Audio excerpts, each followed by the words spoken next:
getting closer. 48 minutes, 48 minutes. And some change.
Also, PBR Texas on the second level is open.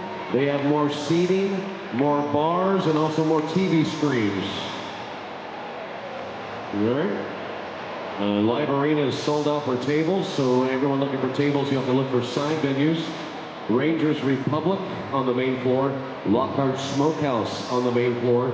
Troy's Arlington also on the main floor. The Arlington Backyard, just on the other side of Lockhart Smokehouse, you got two giant big screens out there, also with outdoor bars. Outdoor patio bars also are open. Second level, every venue is open with screens and also more bars. Hey, that's cool.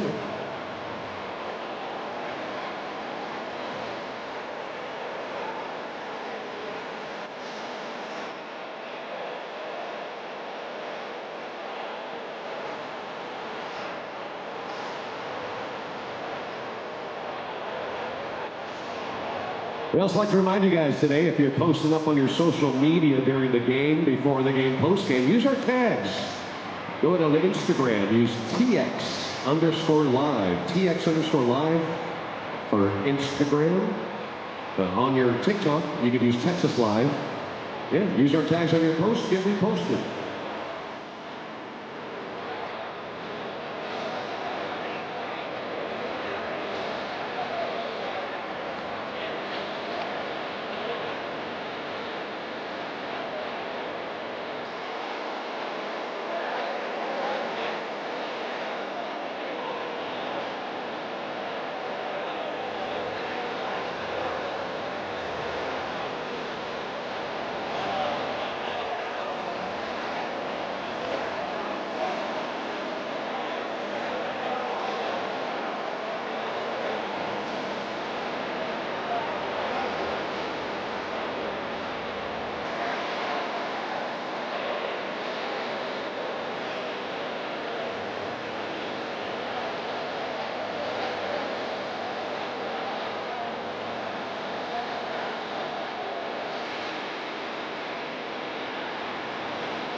Yeah, what's up, Texas Live? Team USA first. Let's do that, okay?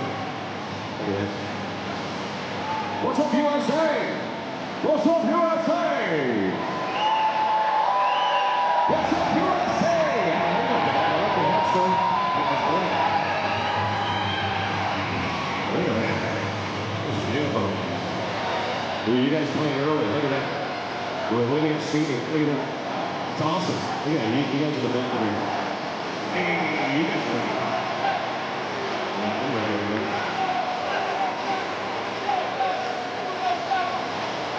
Good to see you guys out, man.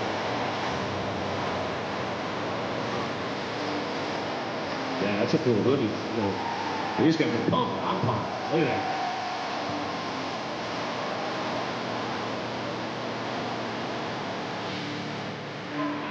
Yeah, you guys look awesome. Look at that. All right, man.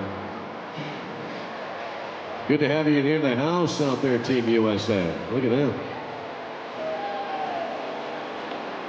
It's all the first time I also played American music in 9 days here at the World Cup watch.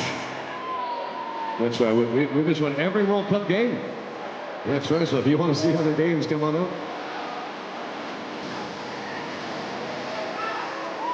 Yeah, it's good to see y'all out there, man.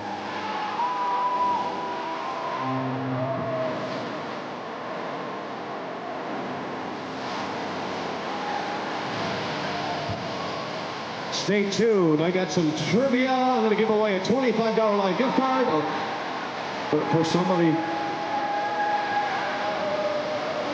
who knows stuff. That's right. Good to see you all. Everybody looking good up there. Yeah, man.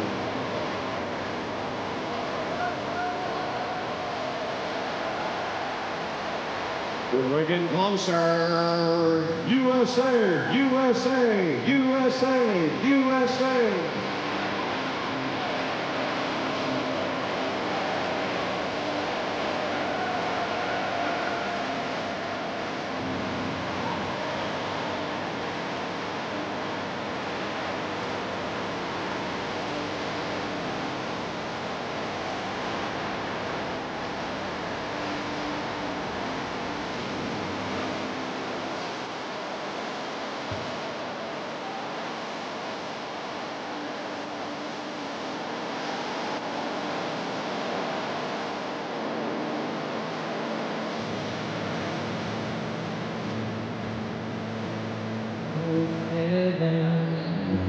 West Virginia, Blue Ridge Mountains, Shenandoah River. Life is older than the trees, younger than the mountains, growing like a breeze. Country roads, take me home to the place I belong. West Virginia, mountain mama, take me home. Country roads, all my memories gather round her. Miner's lady, stranger to blue water. Dark and dusty, painted on the sky. Misty taste of moonshine, teardrop in my eye. Country road, take me home to the place I belong. West Virginia, mountain mama, take me home. Country road, I hear her voice in the morning hour. She calls me. The radio reminds me of my home far away. Driving down the road, I get a feeling that I should have been home yesterday. Country road, take me home to the place I belong. West Virginia, mountain mama, take me home. Country road, take me home to the place I belong. West Virginia, mountain mama,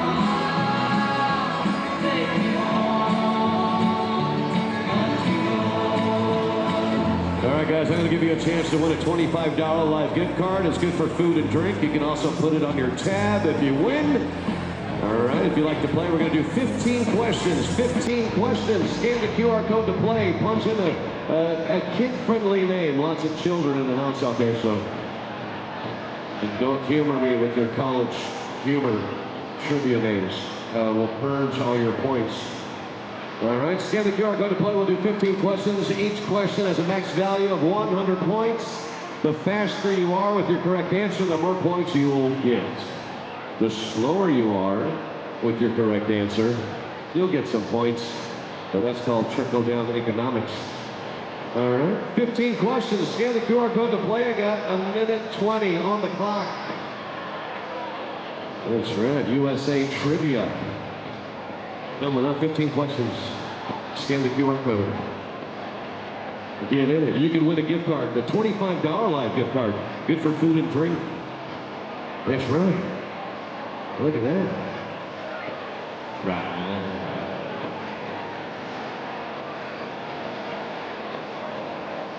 Hey, Mr. Ball's here. Got a soccer ball today. The racquetball's in the house out there.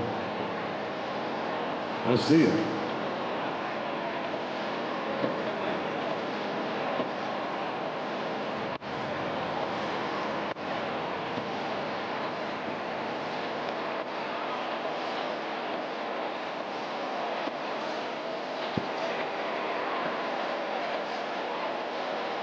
All right.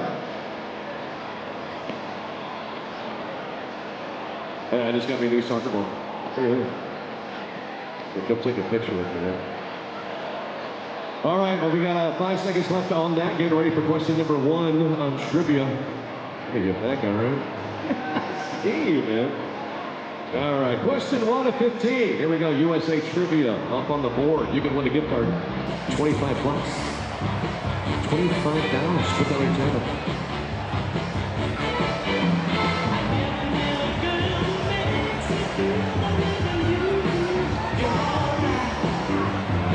Answers different. It's Idaho.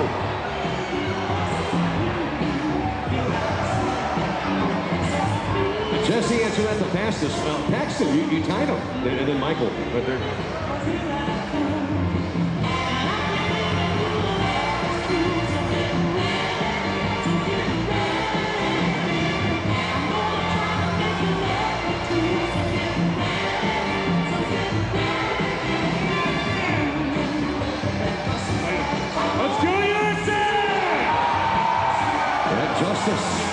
That's USA.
United States as they take on Australia. And that is not your television. It is that loud here in Seattle. It's an all-German officiating crew, a very experienced VAR, an on-field crew that is in charge of a match for the first time in their careers here at the FIFA World Cup. And here comes the U.S. lineup without the injured Christian Pulisic. A lot of talk coming in. Would he play? Would he not? The answer is no, he will not. But Matt Freese continues in the goal, making his 17th appearance. The back line remains unchanged. Tim Ream and Chris Richards. Chris Richards did not misplace a pass in that last match. I think he's going to get more pressure. This is a back line that's conceded 11 out of their last 12 matches. Can they get a clean sheet today? Tyler Adams, you see he's on a yellow card in the middle. If he was pick up another, he would miss the next game. Weston McKennie, but the big news, Ricardo Pepi has not scored in a year and a half for the United States. Missed a lot of that with injury. Can he score today? Up against Patrick Beach. He was a surprise starter in game 1 for Australia. 22 years old. He's just making his 4th appearance for Australia. And surprisingly, 2 of their goal scorers from their first match against Turkey do not start in this one. Aaron Kumba is on the bench. Expect to see him in the second half. And Toure up front. He is a threat in transition. They have a lot of height. They play defensively. Let's see if the United States can compete and find a way to break down that back line. What a special night that was Friday in Los Angeles. And now the road show's moved up the Pacific coastline to a city that is immensely proud of its soccer history. A city that has quite literally changed how professional soccer looks and sounds in this country. And now the question is, can the fans here in Seattle do for the United States what they have done so many times since 1974 for their Sounders? Roar them on to a win. And a win that would push the United States into the next round of this FIFA World Cup against an opponent like last week that is very motivated to try to spoil the party. Beautiful day here in Seattle. Everything we would have possibly hoped for the atmosphere. What about the game? It's underway. It's the United States in the red and white stripes. It's the Socceroos of Australia in yellow. It was not just special last week in LA. It was historic. 4 goals in the win against Paraguay. More goals than the U.S. has ever scored in a World Cup game. More goals than the U.S. scored in the entire last World Cup. And now a chance to do something that they've never done before. Clinch a spot in the next round with a game still to go. But Mauricio Pochettino was well aware of the fact that Australia is in exactly the same boat. They beat Turkey up the road in Vancouver, BC on Saturday night. 2-0 was the score. An errant pass. Mo Toure trying to run away from Chris Richards. Fires in, and Matt Freese, who didn't make a single save last week against Paraguay, makes his first save of his World Cup career. Yeah, just Freeman misplaying a pass back to Chris Richards. Here comes the transition. Talked about Toure with his speed. This is what he wants. Situations like this to go 1v1, but the angle is very wide and ends up being comfortable for Freese at his near post. And Australia can clinch a spot in the next round with a win in this game as well. They are brimming with confidence. They are building momentum, and the Australians are spoiling for a fight here today.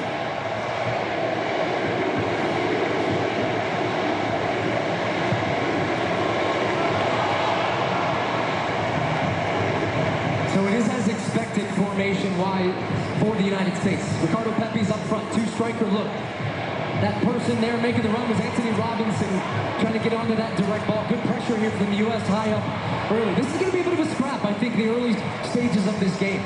Australia, we've talked about how defensive they are. They had 29% possession in their first match against Turkey. Lowest ever for them in a World Cup match, yet they won 2-0. That shows you they don't need the ball. They're quite comfortable without the ball. Anthony Robinson, far side of the screen. He's going to play high. That's going to bring Tillman inside to create some of these midfield rotations that were so successful for the U.S. in their first match. Weston McKennie trying to angle it in there. Looking for Flo again. It was Cameron Burgess who sends it out. And then just miscontrolled on the outside by Nishan Velupale. Tony Popovich was playing for Australia at the World Cup 20 years ago. He kind of rescued their qualifying campaign. And one of the things he talked about yesterday at the press conference, very similar to an American soccer standpoint. He said, we're trying to put Australia's soccer on the world map. It was great that we won, but now we've got to back it up and do it again.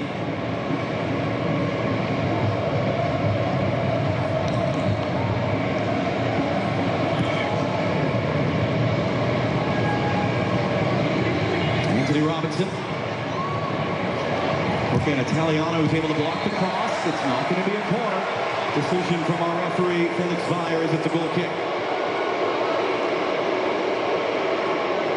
I think he's going to be a really important player today for the United States in the attacking half of the field. Boy, do they wish they had him.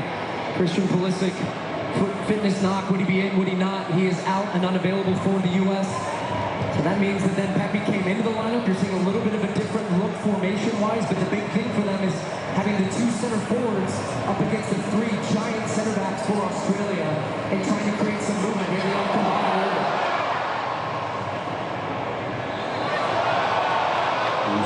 Free kick for Australia. Kenny tapped down the field. The extent to which you can hear anything we're saying. What more can you add on Christian Pulisic being out here today? Well, John, Mauricio Pochettino telling me before the match Christian Pulisic is making good progress. The hope is he is ready and able to be selected soon. Truthfully, he was a little sad. He did everything to try to be available today. I actually saw Christian Pulisic encouraging teammates before this match. He's been positive on the bench, specifically hugging Ricardo Pepi and offering some words of encouragement there as well. Jimmy was the first one to bring us that news about an hour and a half before kickoff today. Pulisic took a kick to that calf in practice in the days before the Paraguay game. He tightened up during the first half as he became the USA's all-time leader in World Cup assists. So that's the question. Who steps up into that absence and lifts the U.S. forward today?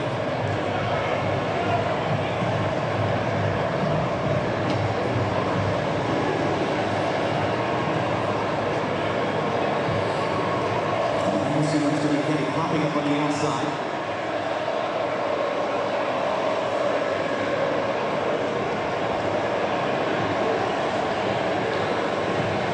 Foreman trying to lift it up towards McKinney here. He'll bring it down to New Guest. Gets across the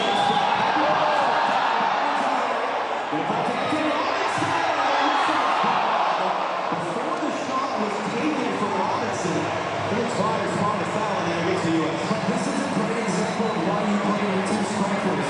And the running from Western United today, as it was against Paraguay, is going to be very important because that starts to draw players out of position. But now you've got Balogun attacking the near post, then Pepe coming over his shoulder.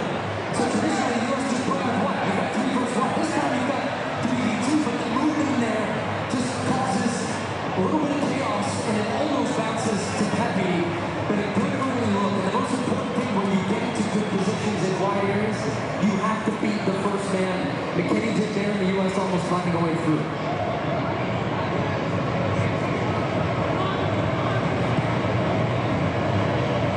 Matt Freese under some pressure here. Chris Richards under some pressure. It's another turnover at the back for the U.S. in possession. Great work by Chris Richards on taking away from blue ball. Pepe broken up by Harry Sutar. Came to the back of Pepe, no foul. And a try now sandwiched by U.S. defenders. Reed comes out there with the ball.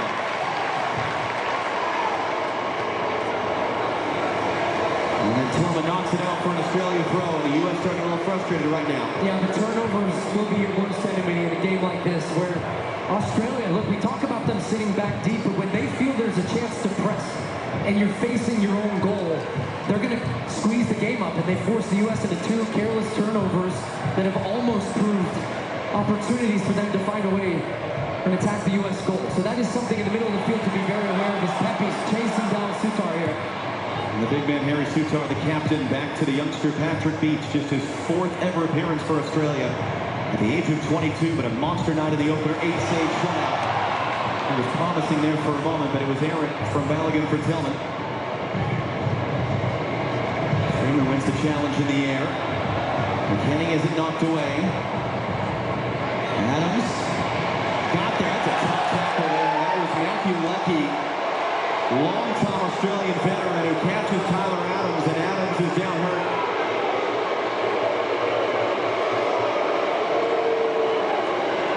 And Lucky was not a starter in the first game, 35 years old. They want to bring his experience into the game.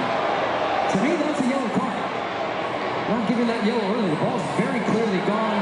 He's late catching the left leg of Tyler Adams there. And he's getting a strong talking to, but no card issued on the play.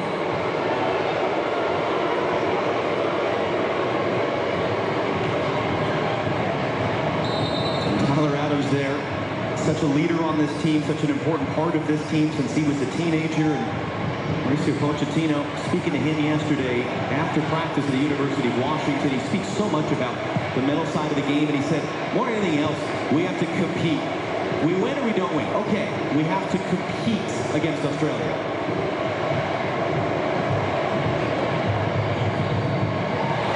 Nice sequence there. Weston McKennie has Dest inside. Able to bring it in for Adams. Holds off Toure. Dest. McKennie. Great return. Dest blocked. Ball just got his body in the way. Freeman holds it in. And one of the interesting things, it's not hot. It is warm in the sun. And the sun is really shining down on that field. It's not zipping around as much, the ball, as we saw in LA last week. Really good early signs, though, the U.S. getting Weston McKennie involved. He is going to be the key in this game. His running will unbalance this Australian defense. You just see he's very intelligent the way he moves off the ball, times his runs, and especially on this right side, the relationship with Dest, as you saw there, the two of them move so well off each other. Here they are again. McKennie, great first touch, able to recover on the second. In for Pepe, back for Adams. Here's Weston once more. He's actually from these parts, Weston McKennie, even though his hometown is Dallas. He was born just down the road at Fort Lewis. His dad, longtime Air Force veteran. It's part of why he lived in Germany as a kid. So he doesn't have a ton of memories of Seattle, but this is, in one way or another, his hometown. And it was Dest who starts the play initially. But look at that running from McKennie. That attracts two defenders. And the smart thing that Dest does is he stays on the move. Doesn't make him easy to mark. Gets the shot with the left foot. But as you said, Burgess coming across, making that really good block. That's something Australia do well. They block shots. If you think you've got daylight, they converge on it very quickly. Now there's a second for Connor Balogun to the byline. Balogun in the middle.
Italiano running in. Important interception by Adams. Again, trying to get Italiano involved. Crossing in, Toure brings it down. Toure turns to face. Toure into the middle. The loop play, the follow-up shot is just wide. Well, Matt Freese, cement shoes there as Matthew Leckie goes close. Well, instant response from Australia. Good movement off the ball. Leckie starts on the far right side and drifts in. There's a lot of U.S. bodies there, but Lupale, very good job just shielding Chris Richards and lays it off to be hit first time. That's not far away. Outside of the foot, looking for that far post.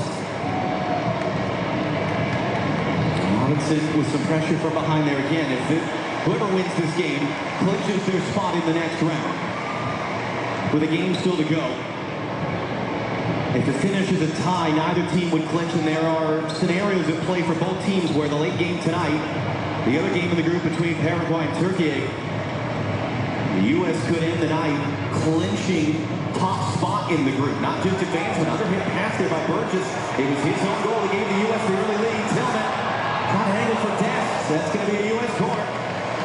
And it's a credit to the U.S. for how dynamic and, quite frankly, just the athleticism and speed at which they can play with. And just an ability when the ball is turned over, first pass forward, Balogun turns, lays it off, runners everywhere.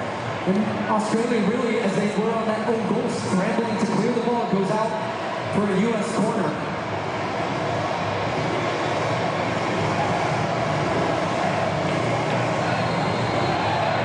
Taylor fires. Going to manage the jockey for position. But they stack their big bodies, Australia, at that near post. So more than likely, the U.S. here will try to hit the back post and try to free guys up. That's what the conversation is right now about jostling, shirt pulling, tugging. Referee's got an eye on it, but the U.S. are trying to free Chris Richards up. That's the guy you want to find for Malik Tillman here.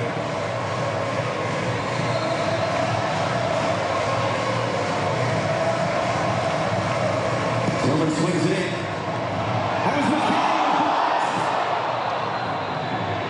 And it was a handball against the United States. And that's what they did. Beat that first man, get over the 6'6" Harry Sutar. And it's Weston McKennie, whose last goal for the U.S. was off a set piece against Belgium. He gets a great look at it there. Hard to see it was blocked by, it was Boss, comes right off his chest, and then the right hand of McKennie hits it on the way back out. Great block by Boss, because that was going in that far corner.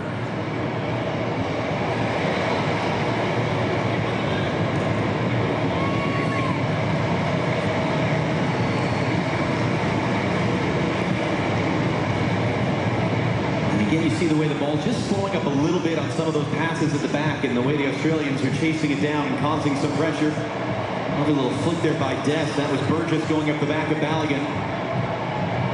Adams tackles it away, but it falls to Toure. Chris Richards is there. And then Adams is dropped down. And this is part of the conversation in this game today. Australia want to make it physical. Yeah. They want to make this tough, so how does the referee handle it? Well, the referee is important, but if we go back to the friendly where the two of these teams played the last time, the man not playing today, U.S.'s star player, Pulisic, was kicked around. Mauricio Pochettino not happy with his own team's reaction and how they stepped up their physicality. Second half, they changed that. They ended up winning that game 2-1. And from that point on, there was a marker that was laid down to all of the players. And the U.S., I would say, if they prove their intensity, their physicality, that should be a foul. That's going to be the game's first yellow card here on Boss. Jordan Boss there catching Weston McKennie up high. Also, when you can't tackle a guy, you got to foul him. And that's what they're doing. McKennie just popped out to the face from Boss there. That's what the yellow card is. But he's just been excellent again. For the U.S. Almost identical starts to the game against Paraguay. Own goal for the opposition. The U.S. with a couple of nervy moments in the beginning as they did against Paraguay. And then from that point, it has been all U.S. And now they're going to get another chance from a set piece here. And you've got Tillman and Anthony Robinson getting set over the ball.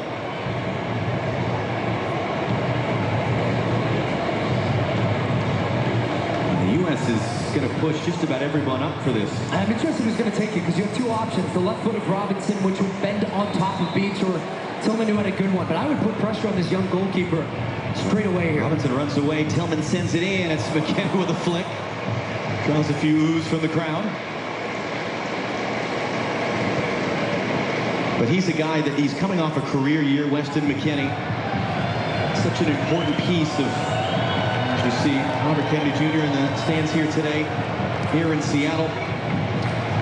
And it's not just, you know, oh, that's another giveaway. It's Tillman.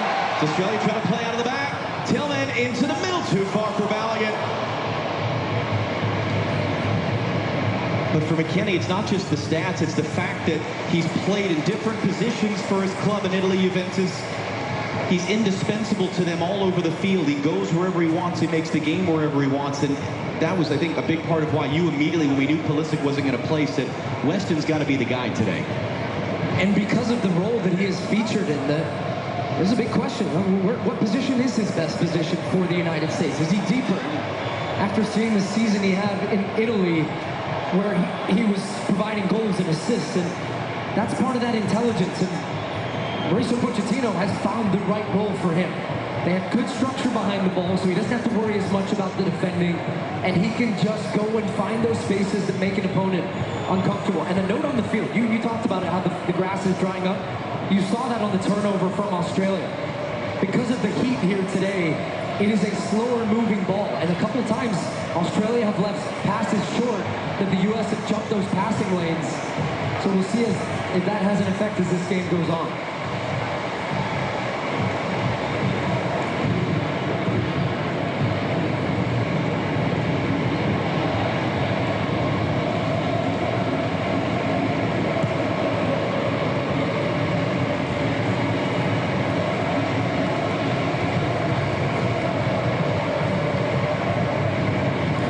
Under some immediate pressure there. Just glides away from Jordy Boss, was able to poke it away as Dest was looking to make his move. Comes to Anthony Robinson now. He's looking in for Pepe there. It was Aiden O'Neill of New York City FC and MLS, teammate of U.S. goalkeeper Matt Freese, who intercepted that pass. Freeman for Weston McKennie. Boss defending on a yellow card.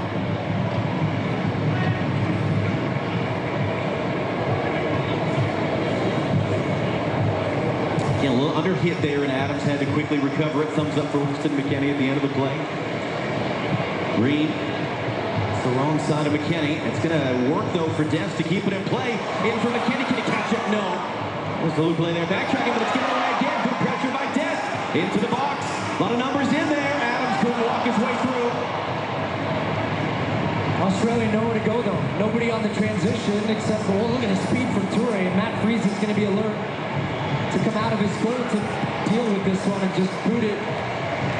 Looks like it stayed in. It did stay in play. And that was great work by Alex Freeman as well, putting a body on Toure to try to slow him up. That is where Australia are just so dangerous. Leckie wins the knockdown. Italiano now.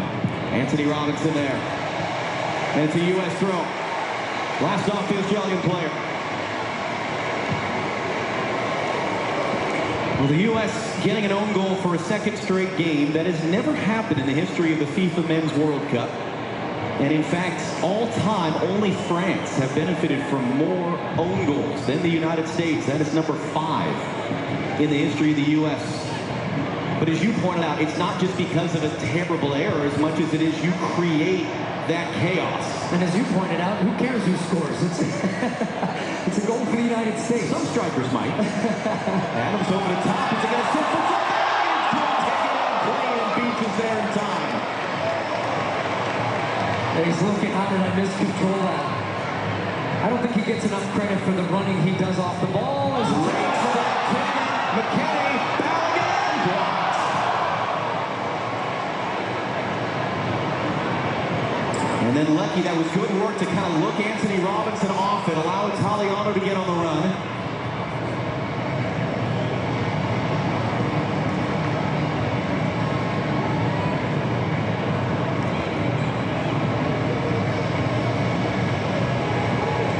Italiano trying to cut inside Anthony Robinson. Good support from Tillman.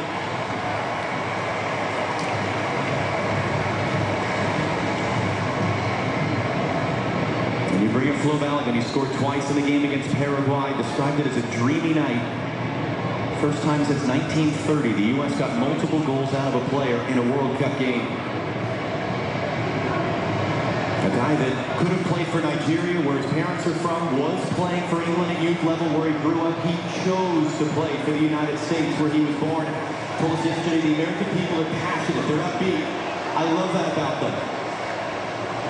And he said you felt that in the atmosphere in LA. You're feeling that today as well as Toure lays it off for Leckie, who's going to keep it in play. Reed defending. Leckie crossing in.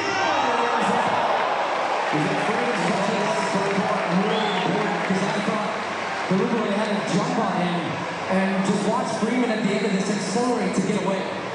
Good long build-up from Australia. They get a look that they would want. They're 3 against 3 right now. U.S. want to always be +1 in the defense, making sure they have a man that can cover. Look at that.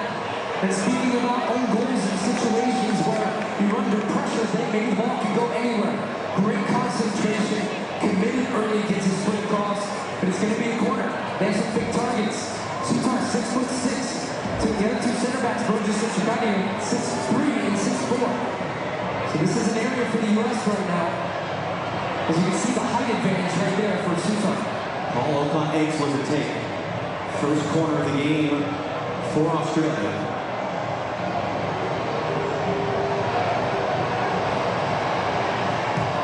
And it's just clipped up there towards the penalty spot. Knocked down. Freeze had to wait. Should be another corner, I think. There was West in there. Tyler Adams, in fact, who got touched. A little hesitation from the referee. So what Australia were trying to do there is really a lofted ball that allows Susan with his height to win that first one, which he did, and then gets poked away from Burgess at the end. It'll be another corner. They're stacking their bigger players at the back post. That's the man they're trying to free up. So Freeman's trying to wrestle him right now just to make sure he can get positioning. But it's a tight box. Referee's looking right at that. Clear from the other side, the foul there as Matt Freeze ends up on the deck.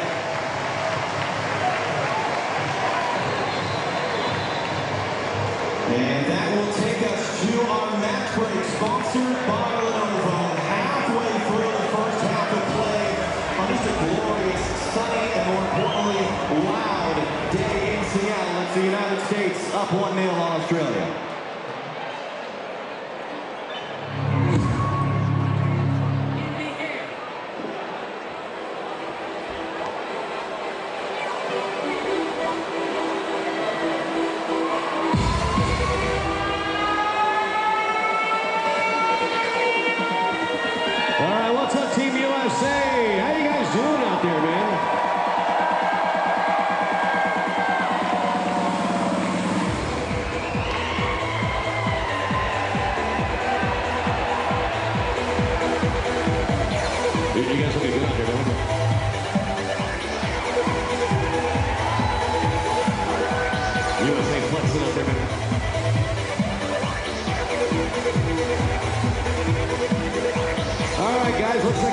Hey, who doesn't have a Team USA jersey? Who doesn't have a Team USA jersey?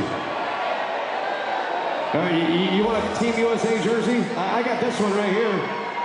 Right here. Who wants this one? I got this one right here. That was pretty sweet. All right, you want that one? Get your phone out. Scan this QR code up on the screen. All right, we're going to put that up there. 5 minutes on the clock. 5 minutes on the clock. Scan the QR code. Get your name in the bowl.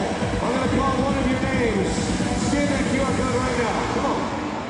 I'll give you the shirt. Yeah, if you scan the QR code. All right. Scan the QR code.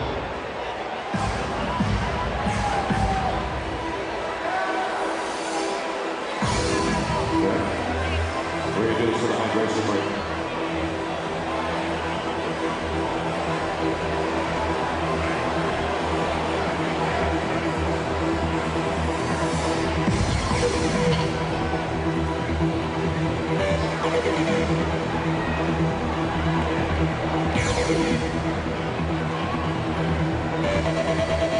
All right, 2 minutes left on the clock. We'll do 2 minutes.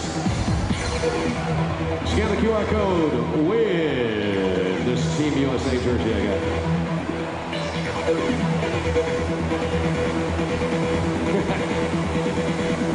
He wants a jersey.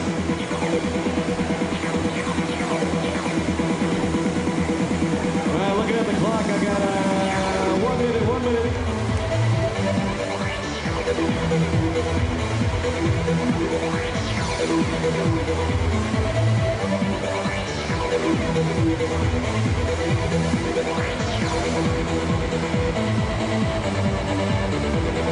All right, here's what we're going to do. All right, time is up. If your name is Kimberly Pham, come get your jersey. Kimberly Pham, come get your USA jersey, girl. That you want to try to avoid, but it is good. When the field is watered and you have an opportunity like that, where now the game will be Bring me your ID, your passport, your UTA student ID card. U.S. Costco executive card. With the win, clinching a spot in the next round with a game still to go. Thursday night down in L.A. against Turkey, and as you saw, 2 of the 3 possible results. The library card, Hunter's permit. Turkey played Paraguay tonight would mean the U.S. actually clinch the top spot in the group. And that's the most favorable path for them into the knockout round. Anthony Robinson, long run forward. Robinson's cross sails away from him. Although that was going out, or was it already out? It was already out before Boss touched it there. Something I've been very impressed with, and this was the hope in playing two strikers, is that one will stay centrally, the other one is going to run. And that's flip-flopping between Pepe and Balogun. But in that sequence there, Pepe made a great 30-yard run in behind. He didn't get the ball, but it doesn't matter because it dragged the center back with him.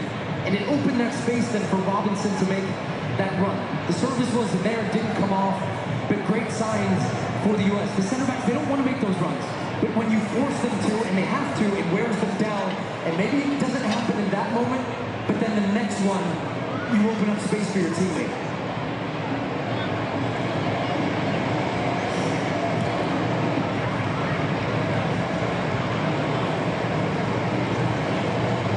First time in a decade, the U.S. men are playing here in Seattle. It's a completely packed house. It's been just incredible scenes, even around the city in the last 2 days.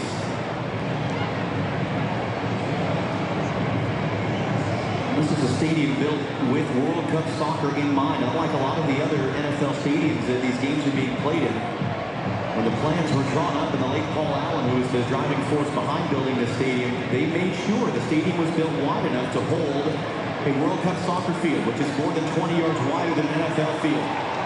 Let alone all the support here over the years for the sport of soccer.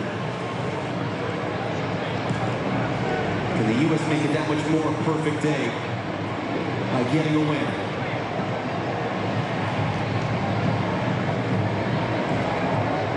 Alex Freeman just able to keep that away from Motore.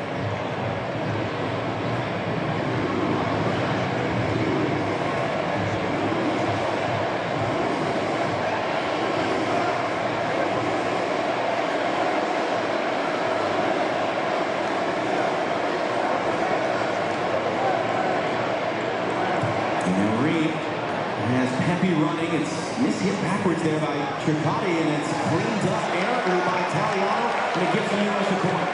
Italiano's head spinning right now, quite frankly, because he's not sure how far and how aggressive he should be with Anthony Robinson. And then that space when he steps out, the U.S. are saying thank you very much, because Chircotti doesn't want to come out of the box. He wants to stay within the lines of the box and defend. And the U.S. are taking advantage of that space down either channel, which was similar channels against Paraguay. I wasn't sure there would be that same space, but the movement and the running off the ball has been excellent once again from the U.S. Late Tillman once again to take. In swinger. Richards was up for it, just too tall for him. Hard running there to chase it down by Alex Freeman, and he wins the throw for the U.S. with that effort. 21 years old, has just burst onto the scene in the last year. Chris Richards telling us yesterday, Alex is a joke. He's made the leap. Son of Antonio Freeman, Green Bay Packers wide receiver, Super Bowl winner. 30 years ago was catching touchdowns. Here, it's the same spot as the old Kingdom, when he was playing for the Packers against the Seahawks, and now his son is playing for the United States in a World Cup game.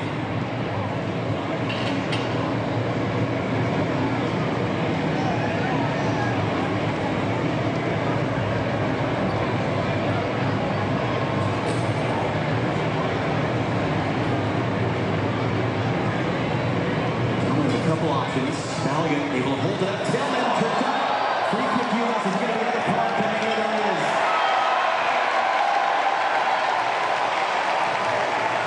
Passing, movement, one touch, quick combinations. It's going to be so difficult all day long for it. But what a first touch from Tillman as well. I mean, to be able to shift his balance and momentum there just to take... It's like a cheese grater. Look at that. Just raking down the side of his left leg there. Alessandro Chircotti, 22-year-old, born in Italy, grew up in Australia. His dad was a professional player. Actually switched a couple years ago from playing for Italy to playing for the Socceroos, and now he joins Jordy Boss as being on yellow cards right now. Anthony Robinson, the ensuing free kick. Richard trying to get in there, and there was a foul as there's an Australian player down before it reached Richards.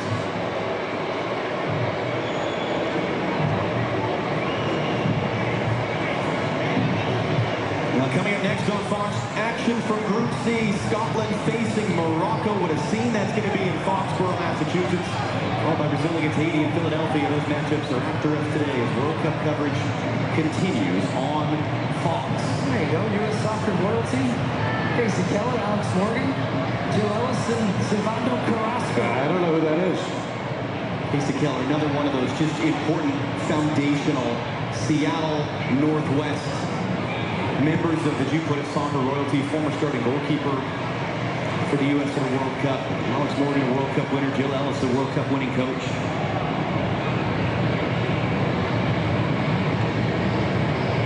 And Tony Popovich right now had an unbeaten first year as Australia's coach until October, when they lost to the U.S. in a friendly. Again, we call them friendlies, old-fashioned term. Mauricio Pochettino really dislikes that term.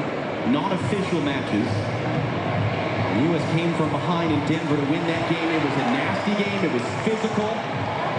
This one has had moments of it. Des goes down. There was Okan Engsler there.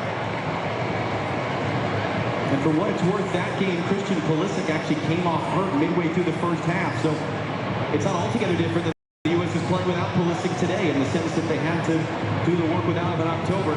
But these little plays will frustrate the opposition. As long as you can do it in the right way. This Australian team right now reeling a little bit from the start that they've had. They have the one opportunity where Leckie has the outside of the foot shot, but largely been on the defensive side of the game. For them, that's not unusual, but just the way the U.S. have been able to pin them down but still be dangerous. Oftentimes you see them sitting in a deep block and conceding shots from distance. A lot of times his test has just been electric all tournament long. Just try stuff. It's fun to watch, but more importantly, when it comes off, he breaks open the game. Love seeing him in this attacking position on the right. Balogun all the way out to the left. Good work by Italiano to not let him through that time. That was how the U.S. created that own goal. Robinson dumped off the ball off the... I mean, think about it, the U.S. does not have a shot on goal right now. They've not really created a ton of chances in 35 minutes, but one of the chances they did create ended up in the back of the net. Comes into Balogun. Can he get up to it? He can. Still full Balogun. Dancing. Loving it. Feeling it. Italiano was there to tackle it out in front of Robinson.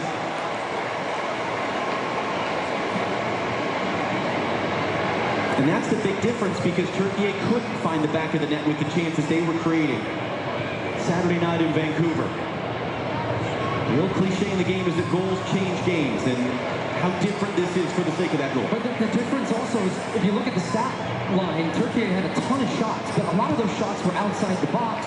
They didn't test the Australian goal in Patrick Beach. So the U.S. being patient in moments and waiting for the gaps to open up.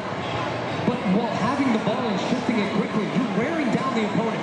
So you're doing the work for later in the game, not just now. That's something to consider for the second half, and as this game goes on, the opposition tires. And this is something I have loved from this team. From 1 to 11 on the field, closing down, counter-pressing when the ball turns over, just a real commitment to stop the opposition getting anything. There's Malik Tillman there, German born and raised, son of an American serviceman. Serginho Dest out on the right, born and raised in the Netherlands. His dad, longtime member of the military who served in Vietnam. We mentioned Weston McKennie, who was born at Fort Lewis. It's a big part of the story is the number of players over the years and on this team, sons of American servicemen. And whether raised in this country or not, in that case, they choose to play for the United States. And these guys are so dialed into this opportunity. The crowd in LA, the way the country's engaged. Great turn by Pepe. Flo Balogun now has Dest. Australia flooding numbers backwards, crossing in. Pepe rising up. Those big hairy suits aren't headed away. The Australians struggling to deal with it. Dest trying to get in.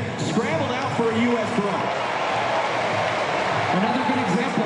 Instead of the ball turning over and retreating, no, put the pressure on. Well, the ball's in their box. Great recognition by Dest. It was his cross that was cleared away. Follows the ball in. And just a lot of panic at the back from Australia. As that ball's out, it will be an Australian throw.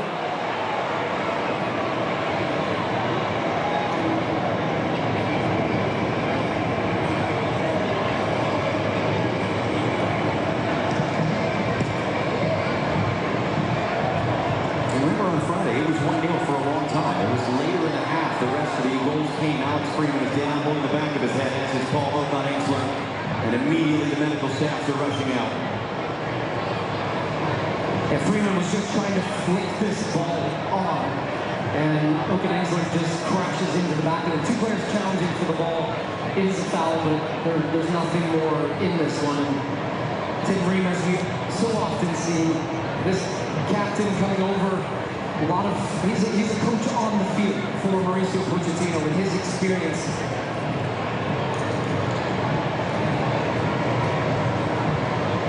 And a chance for the Australians as well to come over to their coach, Tony Popovich. And this is Chukadi on the right side of Australia's defense, and I just even by his hand motions there, I think he said, look, when I have to step in with Balogun is leaving space in behind him, that's what I've seen him struggling with, that decision-making. If I leave him, then he's wide open. If I go with him, I'm opening up space. And this was on the goal. This was Balogun running in behind him, gets in behind, squares the ball across.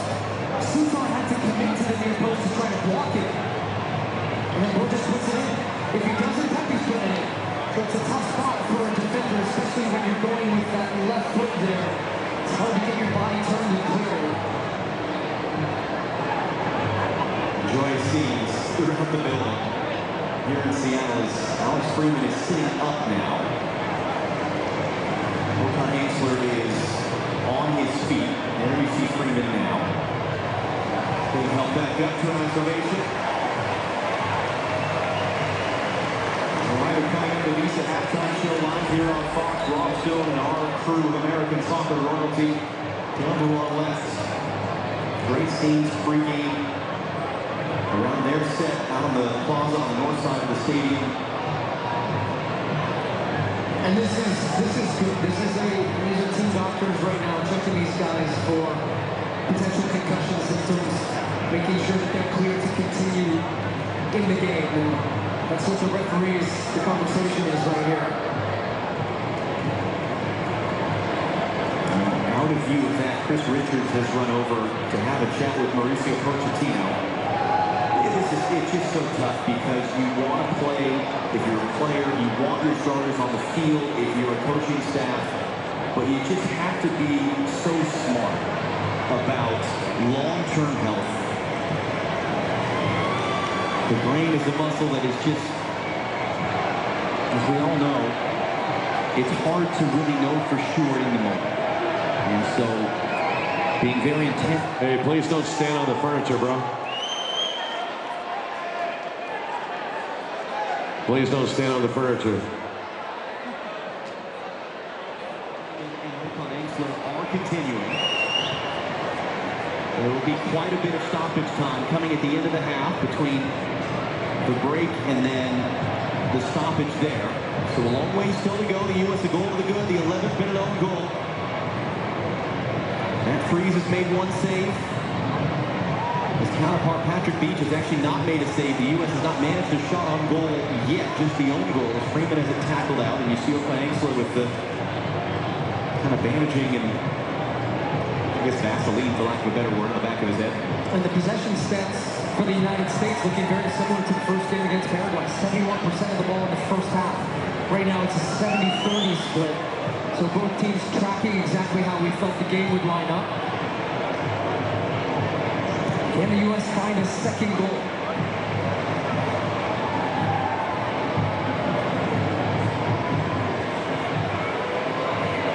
Austin McKinney, nice little move to get away. Underhit, trying to roll it in for Pepe. Put it right back to him, though. Here's McKinney. Look at all the yellow shirts in there, though. Struggling to find a way to go. Freeman for Dent. Tillman's out on that side now. Off the nutmeg. Couldn't get it back under control. Tillman not for the first time working hard to win the ball back for the U.S. He's getting wrapped up. He's getting poked out. Dent comes in. Referee looking at it. Free kick U.S. Wow. Man. Virginia Dest brings the game to life with his skill as it comes wide. Little two-man game. See how he's pulling on him? Fine. Man. And I thought perhaps a chance for a penalty there if Dest What's up with that? his legs and takes some of the contact. So very honest, because so often you see players, he got in there first, he touched the ball to the side, and I think if he just takes that contact from Burgess, that's a penalty. But he leads to the set piece. Robinson fizzing it back. Serginho dives. Blocked.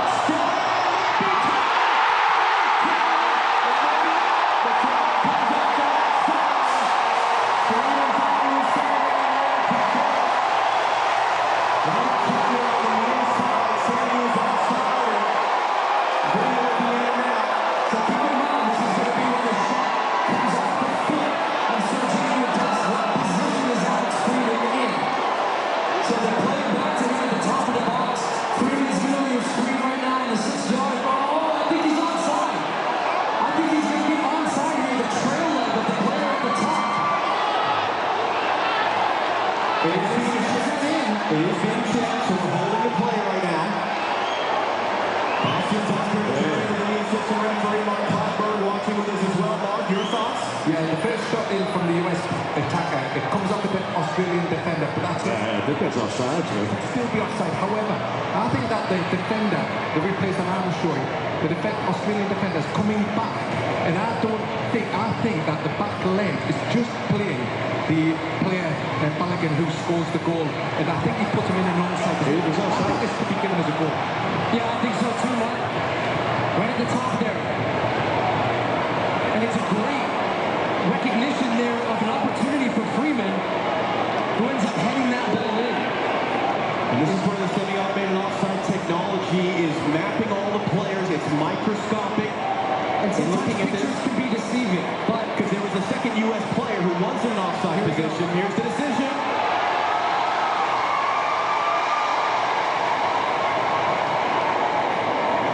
We'll wait for Felix Varner. After factual review, the goal scorer was not in offside position.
He had an assist in game one. He's got a goal in game two. We're into 7 added minutes at the end of the first half. It was a big talking point. It was a part of the crisis this team was in a year ago that so many of the top players were not a part of the CONCACAF Gold Cup. Alex Freeman is one of the guys who got his opportunity as a result, and he is, after becoming a lockdown starter under Mauricio Pochettino at that Gold Cup, played in every single game since. You take your opportunity whenever, however it comes. And how similar that is to the game Friday against Paraguay for the U.S. to get another goal late in the half. There might be more coming. We've still got good 5 minutes here. Tillman wins the corner.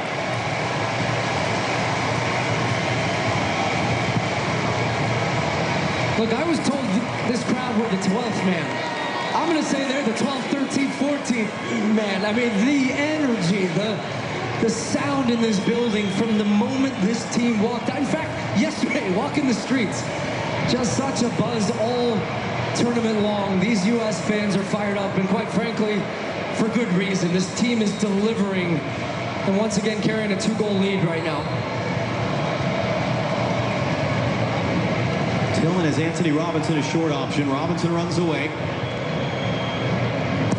Tillman hooks it in. Body's already down. Richards was rising up, and there was a foul there as the Australian defender went down. I think for copyright reasons, they're not allowed to say 12th man. They're the 12s. But I think in this context, so here's a look back at Well, the U.S. recognizing also that Australia were very deep and Dest was wide open at the top, so it actually wasn't even close in the end. And Alex Freeman, I do love that as that ball popped up, he turned so quickly to be there. Look, what a rise. You talked about it. Father, an NFL player, widely successful. He came up through the Orlando City Academy, made a move over to Spain, playing now in Villarreal, one of the best leagues in the world in Spanish La Liga. Has just become such a dependable player for Mauricio Pochettino. Well, that was misplayed there. Ream was a bit late, and the decision is going to go against Australia. Handball on Jordi Baz, who thought he was running through there.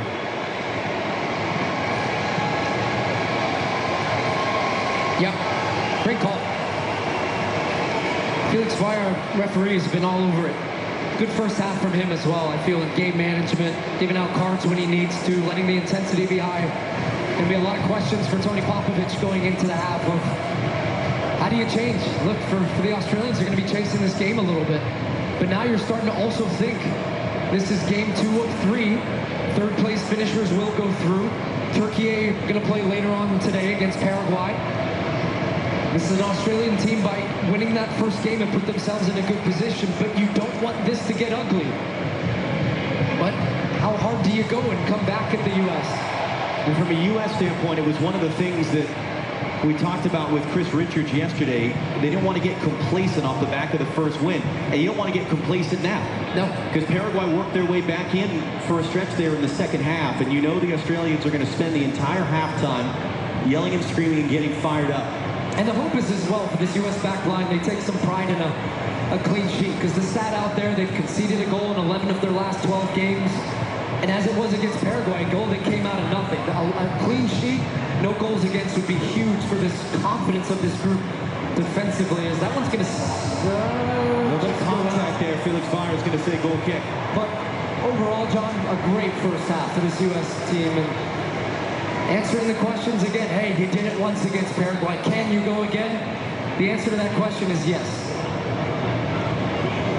Matt Freese is getting the count. He's got to go quick here. A 5-second countdown from the referee, taking the goal kick. And then Pepe is out jump, but did it last come off him? It did. It's an Australia throw. U.S. has got to stay switched on here. Final 2 minutes or so of this first half. We'll see if we go past 52 minutes on the clock, because we lost a lot of the first minute of stoppage time with the goal celebrations.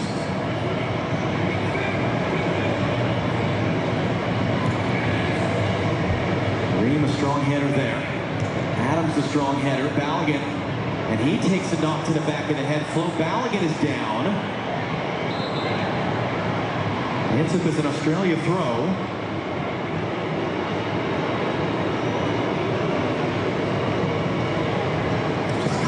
Chin, it looked like, of big Harry Sutar, 6'6" Australian captain. So Balogun back on his feet. Australia with a throw.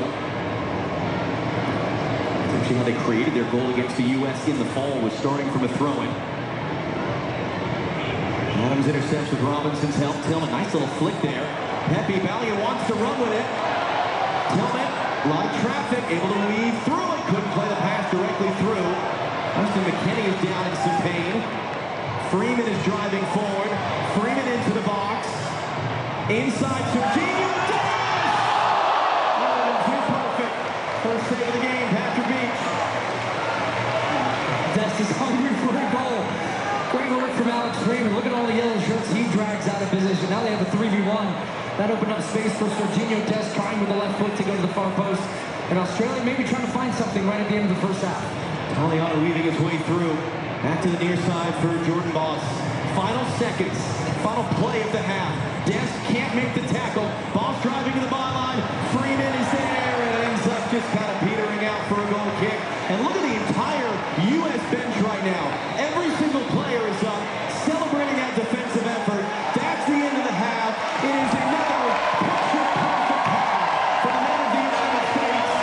The only one goal, the late one from Alex Freeman, which was given after video review. Rob Stone of the Crow on the other side of the break. 45 minutes down, 45 to go in Seattle, where teams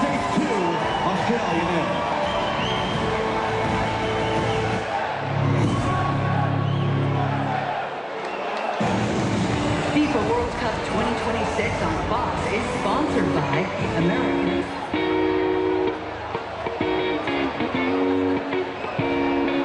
Oh, yeah. What's up, Team USA out there, man? I see you all out there, man. We got the lead 2-0, 2-0.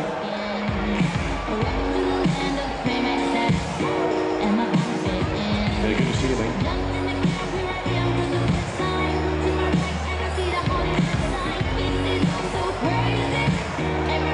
I got San Diego in the house. Look at him.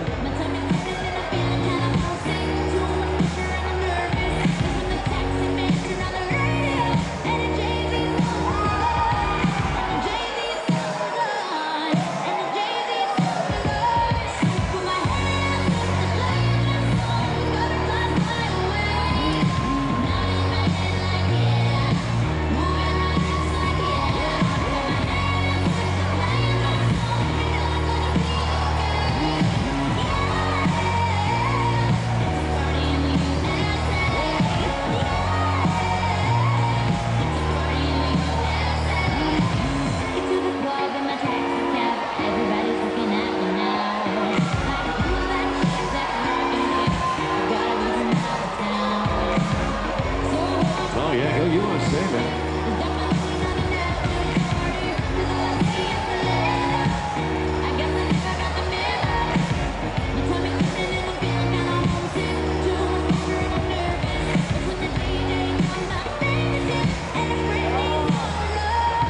Yeah, man. Brian?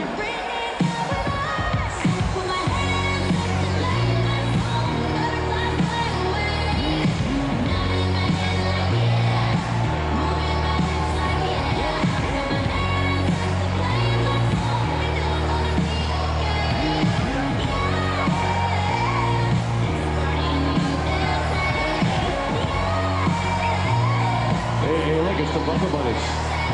Yeah, you almost can't see them. I don't think they're ever going to make it back upstairs, though.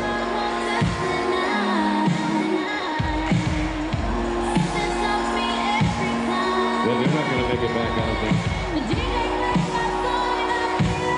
You might run out of bubbles before you get back up there.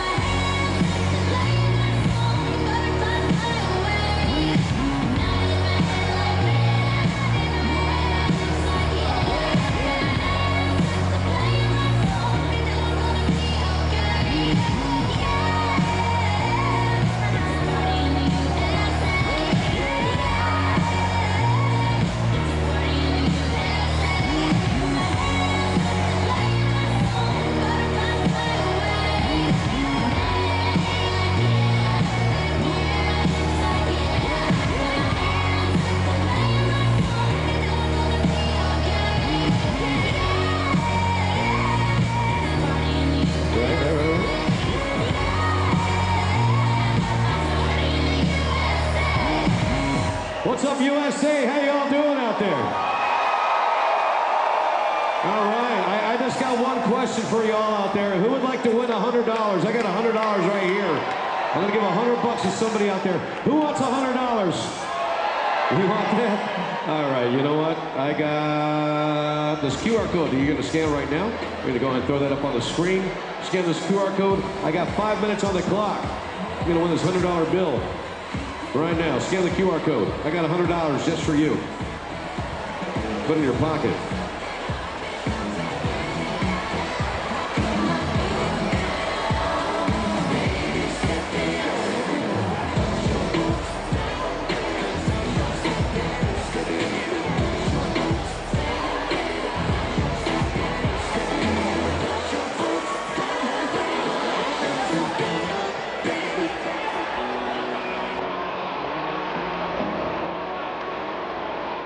We're gonna try around, scan the QR code, you get $100 cash. Right? You can buy like a Team USA jersey with that.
I got 3 minutes and a half out there. 3 minutes and a half. Scan the QR code.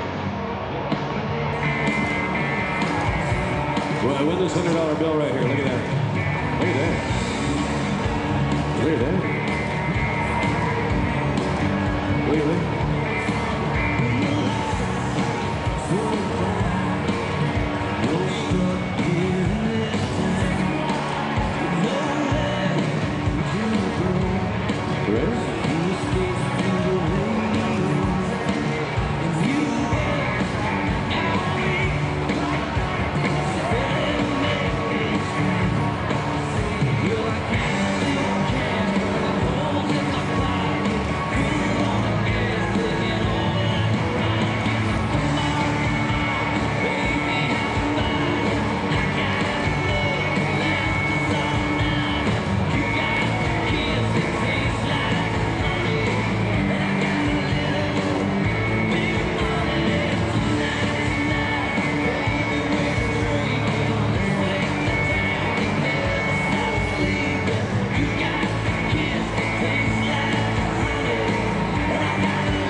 Scan the QR code with this $100 bill. Now you see up there. Look at that. It's right here. It's right here. Look at that. It's real. Look at that. I'm touching it right now. I'm touching it for you.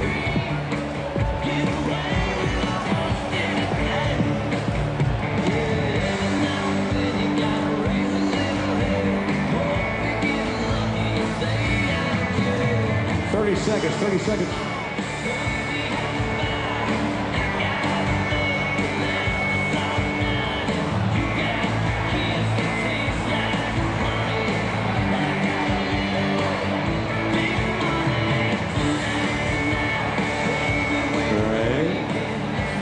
Seconds, 10 seconds.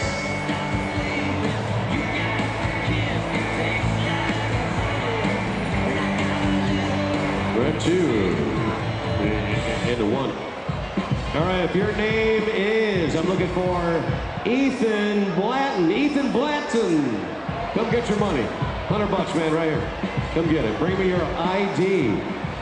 Bring me your driver's license, your student ID, UTA ID student card. Executive Costco business card, hunter's license, passport.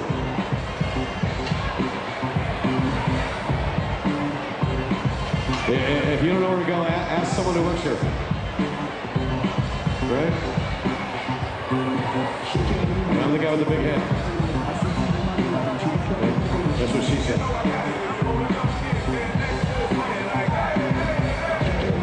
Bull ride, second level.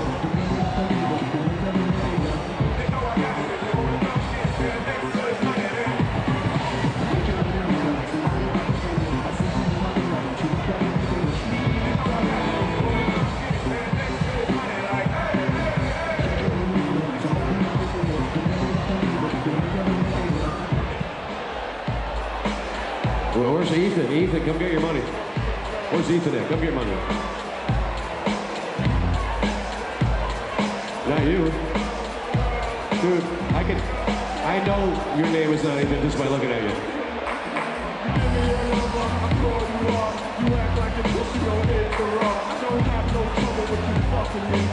It's more like Ernie, maybe, you know?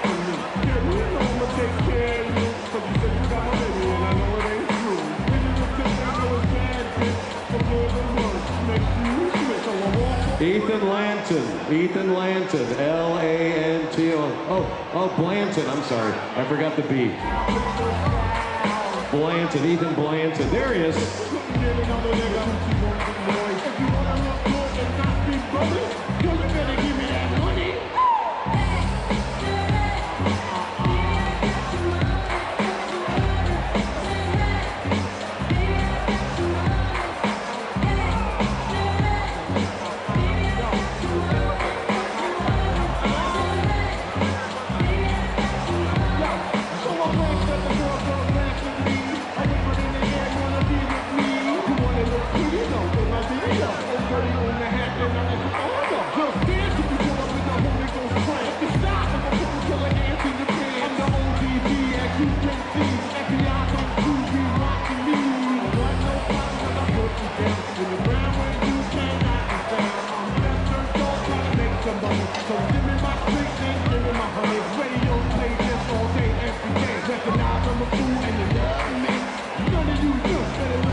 just got 3 things to say.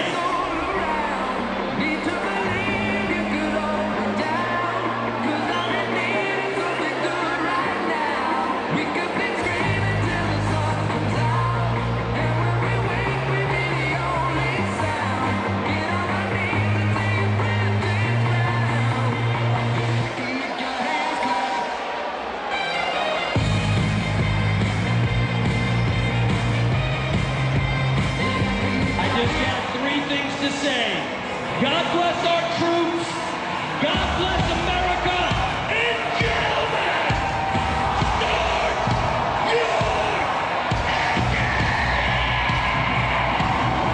USA, USA, USA, USA. Here we go, man. And it's at a certain point, 15 minutes into this half, if you want to make some changes, we saw how the changes can free up some players and provide opportunities up top, whether it's Arena or others, but you just got to be smart about this. Yes, there's some young players out there, but there are experienced players out there that even if it stays 2-0, doesn't matter, you ride it out. You hit the nail on the head, Lex. You got to be very smart, got to put in a professional performance. You talk about 2-0 being a scary scoreline. You have 1 goal, you let them back in it, so keep the pressure, keep suffocating them. You know, with the water breaks, with the heat, it's going to make it more difficult on them. Obviously, if we get the next goal, it'll kill off the game. But yeah, you got to stay professional and keep doing what you're doing. It's been really impressive and fun to watch. Well, you talk about suffocating them. The regains and the numbers around the ball when they lose it has been absolutely fantastic. With the win, the U.S. advances to the round of 32. We'll see a post-game for now. Back upstairs, John Strong and Stu Holman. Rob, it is in fact going to be a triple substitution for Australia at the half. Nestor Aaron-Kunda is going to walk into your picture in just a moment as the third. Cameron Burgess is the first to have his number put up. Jason Garia, who was the one who delivered the hard tackle that banged up Christian Pulisic in the fall, is on. Connor Metcalf, who scored a wonderful long-distance goal the other night. And the other goal scorer in that game, Mr. Aaron-Kunda, is the third who comes on the field for Australia. How does this change their team? My first thought is that this is going to be a formation change, potentially for Australia, but we'll see how it ends up lining up. They take off one of their center backs, bringing on a new one. They're going to come and chase this game here in the second half.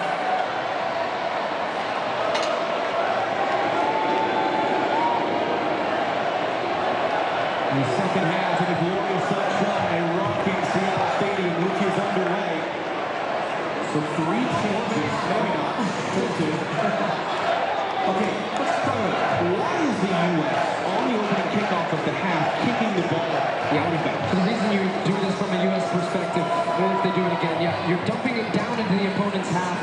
Out of bounds, not ideal if that, oh wow, that's about perfect. Right down into the corner. They're going to take it by the corner flag. Couldn't get any better. So now what you want is you've got the team with a throw-in. You squeeze up, as you'll see once we pan out to the wide look here, to put a team instantly under pressure. And something Carly was just talking about, the regains. The U.S. like the game being played in Australia's defensive half. You want to squeeze them. Now you're on the run. This is where they are so dangerous, but Anthony Robinson's there first. But that's why teams do that. That's how this U.S. team wants to play. They want to be aggressive, and they want to make sure that they play in Australia deep in their own half. All right, so how does this look different as you're getting a sense of it now for Australia with the subs? So it's going to be interesting, the in and out of possession. Looks like more of a 5-2-3 with Italiano pressing up high. The other thing is they are pressing up, so I think Australia now trying to work on some regains. That should, in theory, open up some space for the U.S. in some transitions if they can play through that initial press. But these first 10 minutes are huge to make sure the U.S. do not concede anything here. Aiden O'Neill of New York City FC and MLS battling with Anthony Robinson. Goal kick is the decision, and the U.S. were furious because they thought they should have had a free kick at midfield at the beginning of that sequence anyway. But they've released a defensive player from their defensive structure to go and press the U.S. higher to try to limit some of that numbers advantage that the U.S. had in their build-out.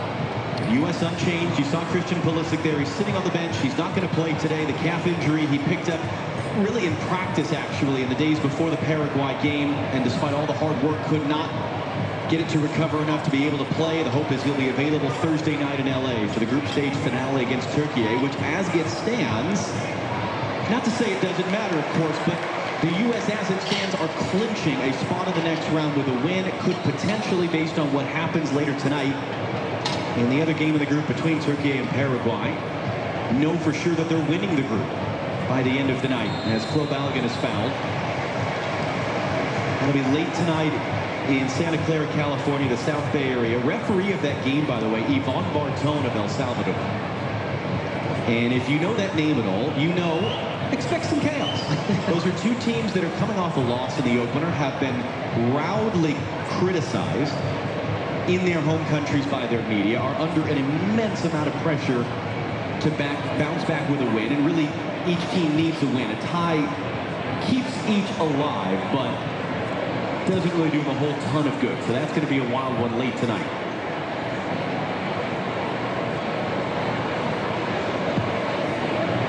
Kenny tapped down the field, get a chance to speak to Jesus Perez, Chief of Staff of the U.S. coaching staff under Mauricio Pochettino. Jenny, what do you have to say? Well, Jesus was very pleased with that first half, telling me at the moment we are solving what Australia is doing against us. We're attacking them at the right time and the right space. We do need to stay mentally strong in the second. I had to ask Jesus about that goal from Alex Freeman. Obviously, they had to wait for it. He said, we knew it was onside. We were watching it, but of course, a huge relief for us. And John, I got to say, watching that celebration from the U.S. team, one of the best I've ever seen. And Jenny, was interesting is Dest is going to get first to that loose ball. And is that indeed a foul? It is. Couldn't hear the whistle at first. We heard one of the Australian coaches giving interview to Australian television at the half as well. They fully believe that it shouldn't have been a goal. They were arguing that Balogun from an offside position was impeding the goalkeeper, which doesn't really stand up to scrutiny and replay. But that was, like you talked about, their emphasis. Can they get some fresh legs on? Can they open it up and get on the run and put the U.S. back on their heels? Chris Richards opens it up to Serginho Dest. Great combination he and Weston McKennie had in that first half. Tyler Adams joining up now. Well, there were some questions about who was going to come in for Christian Pulisic. What would Mauricio Pochettino do? Did you bring Tim Way and put him on the right and flip Dest? I don't think you move Dest a single ounce from that position on the right. He is so dangerous. You see him, he's second top guy from your screen up there. When he comes inside now and becomes unpredictable to make these types of runs from inside to out. Then he's wide, then he's in. He and McKennie, look, we'll talk so much about this throughout this tournament, but the two of them have got a really nice partnership together. You've got the solidity of Freeman, so Dest doesn't have to worry as much about the defensive side of the game. And I think that's just the biggest thing I've seen from this team and the way that they are set up tactically is that they have structure, but at the same time while having freedom and featuring the best qualities of all of these players in the right positions. Here's Dest again. That was good pressure there to force just a hopeful ball forward for the goalkeeper Beach. It led to this possession for the U.S. That one is from Dest for Tillman. You can scan the QR code coming up on your screen. Vote for the Michelob Ultra Superior Player of the Match. Very similar to what we saw Friday night in that first half. Every single guy in the field is making plays, even if they're subtle and don't show up on a statistical sheet. As Robinson pressured off it there, Aaron Kuna gets the touch. Okan Angsler opens it up wide for Italiano. Anthony Robinson defending. Italiano cuts it inside, crosses inside. Connor Adams is there to head away. Happy with some pressure. Australia wanted a free kick. They don't get. Balogun's got space. There we go.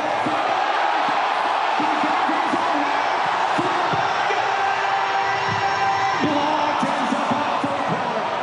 Gets caught under his feet.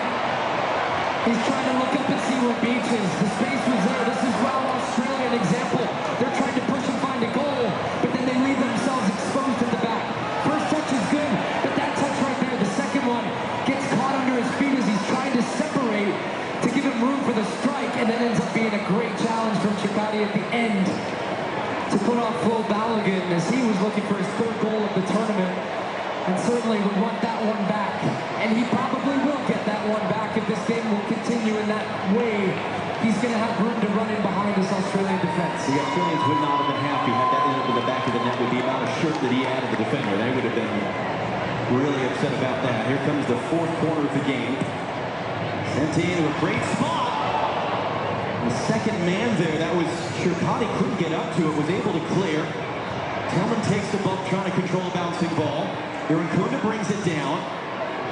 Alex Freeman is there to intercept the outlet pass. And Tim Reed, veteran savvy, extending by week his own record as the oldest man to play in a World Cup game for the U.S. Just slows it down, settles it down. McKinney going to find the angle there for Balogun. He's proving a handful. Able to turn and face on Sherpati. It's another corner.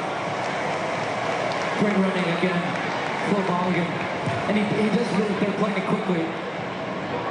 He pins his defender really well, uses his body to shield and make sure that they can't come across and win the ball, drives his team down, wins that corner, which the U.S. took short. Tillman. Do it again.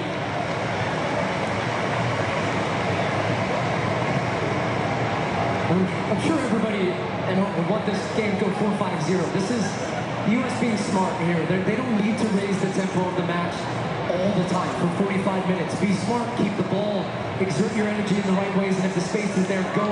But take seconds off the clock if you can. Tillman again. Balogun was up for it.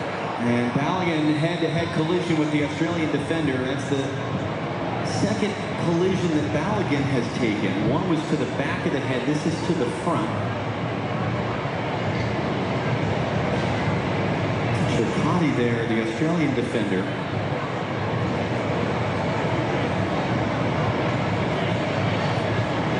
And the medical staffs will not come running out. Trinity Robert, who we saw pregame among the luminaries and celebrities here in Seattle. Who doesn't want to be a part of this bandwagon right now? It's a good step meanwhile off the ball. The U.S. has won it back high up the field as Michael Lynch is watching. That was the famous beastquake. They actually do have seismometers, is that what you call it? I'll look it up later. But yeah, I'm getting a thumbs up in the booth. All right. To measure, like you would an earthquake, the shaking of the building. And we had two big roars and big shakes here today. Freeman lifts it forward. McKinney brings it down. It'll be an Australia throw.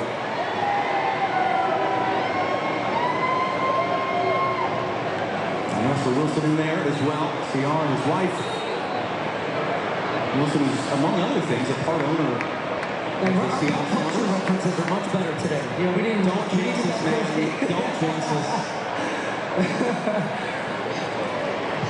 It does speak to the amount of people that want to be a part of this and attending a World Cup match in our home country here in the United States. First time on the men's side since '94.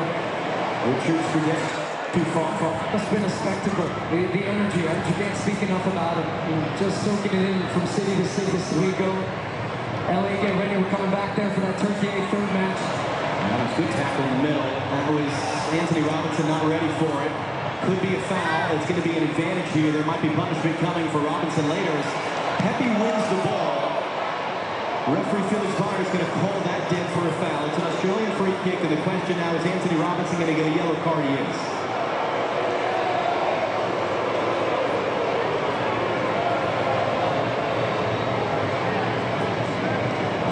This was not the foul that led to the yellow card. This was the second one, which I actually felt was a paid challenge from Pepe, but that was brought back, which actually ended up stopping the advantage. This was the tackle, yeah, pretty clear. Anthony Robinson trying to step across with his right foot. Italiano, for the first time all game, quite frankly, getting the better of Anthony Robinson. Robinson has been pinning him back deep. Seeing much more of an aggressive positioning from Italiano in this half. So they're trying to get really their wide fullbacks higher up the field to try to keep the U.S. back a little bit. But the problem for Australia is they've just been unable to keep any possession of the ball. And now they're in the set where they were that led to the U.S. chance. But they're going to spread out. They're going to open themselves a little bit from that defensive shell. So if the U.S. can win the ball, like that would stay. It did. Well, the unfortunate thing is that came from a turnover from the U.S. and Robinson had to step in. So he's got a yellow card. Tyler Adams as well. He was shown a yellow card last week in the first game. If you get a second yellow card in another game, you will be suspended for the next game. So if Tyler Adams were to get a yellow card in this game, he would be suspended for the finale on Thursday. That's going to stand point for Patrick. Ricardo Pepe. And Tillman. That was Anthony Robinson. But that yellow card accumulation is wiped out at the end of the group stage and then wiped out again at the end of the quarterfinal. Alex Freeman. Sergio Dest. Dest on Jordy Boss. And the double team able to force him back. Tillman, early touch in. Weston McKinney wasn't quite ready for it. Fans on the dance in the corner. Referees disagree.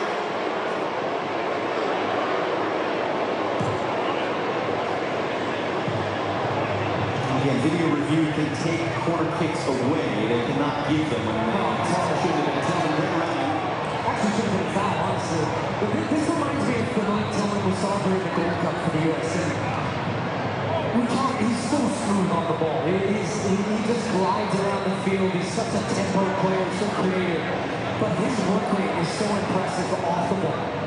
That's just why the U.S. has been successful defensively. Press from the front makes the guys' jobs behind you easier. Good work by Lucky there. Boss early cross. And when he was beaten to it there by Erkuna to get a touch to it, he did. And this is where it can be taken away if that was the incorrect call. Austin Dunker, the video assistant referee, based in Dallas at the International Broadcast Center, will be having a look at it.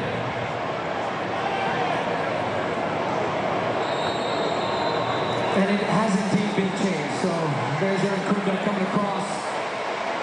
When a player is that adamant, normally you believe that pro or something like that. Really? So if you just yell loudly, we should believe the players more? And if it's not, you still try anyways. That's the nature of us players. But it's interesting because remember Tim Ream at one point was shown a yellow in that first game. Ended up being taken away. Matthew Leckie is down in pain. 35-year-old, long-time veteran of this Australian team. His fourth World Cup. No one expected him to be here at a fourth World Cup.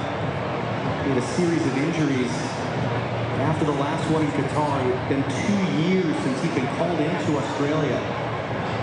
When he was brought back in the last few months, and Tony Popovich saying just what a terrific job Leckie has done as a 35-year-old to have the second wind of his career and get back to this moment. And now he's getting stretched out. Australia have made 3 subs already of the available 5. It's a chance for the U.S. We're a little bit shy of the second half drinks break, as they call it in Australia, from a cricket standpoint.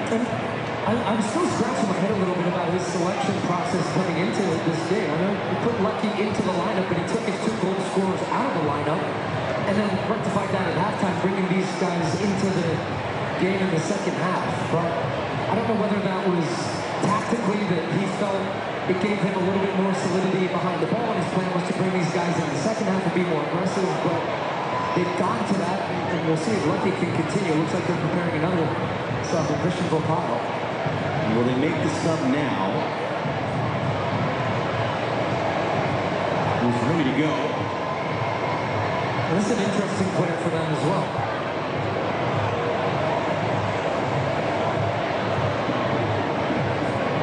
They will make the substitution now. That's 4 out of 5 for Australia.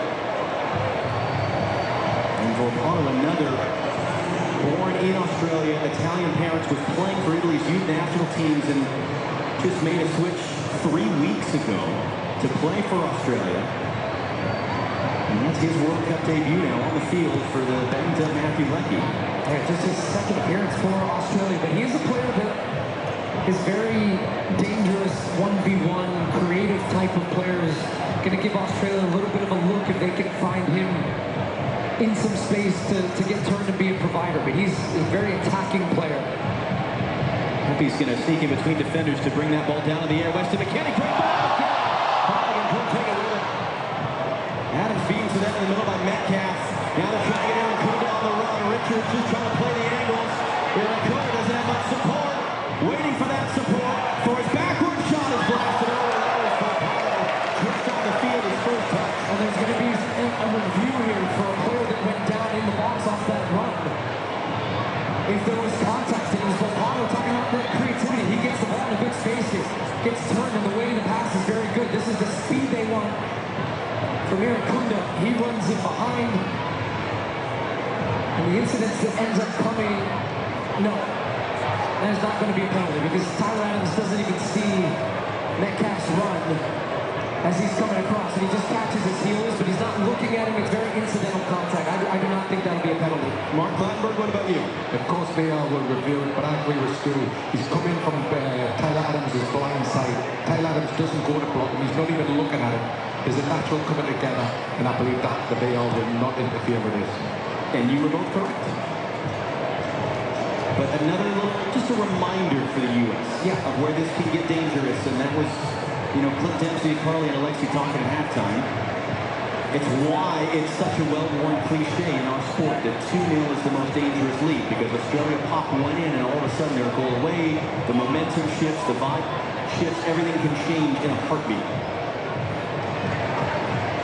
And it'll be interesting to see how Mauricio Pochettino manages his bench here. And I think potentially looking to give his team a little bit of a lift in energy and guys off the bench that will be key. And right on cue, the crowd recognizing they want to give the team a lift.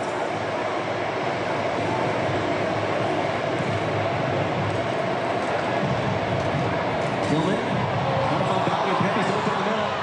Valiant trying to get under control. It might fall. Pepe is cleared. It's pinged around.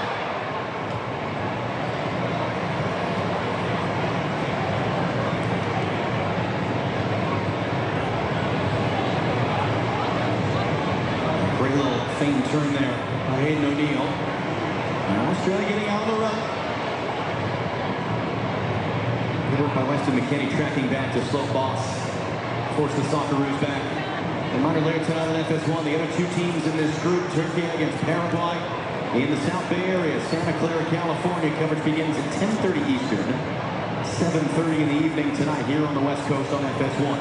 I'm just wondering if Mauricio Pochettino would be thinking about bringing on an extra midfielder to beef up his midfield and counteract some of the changes Australia made. That was almost even Kuba for cases like this.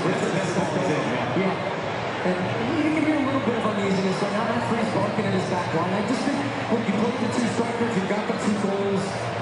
It's not that you're going defensive by taking a striker off.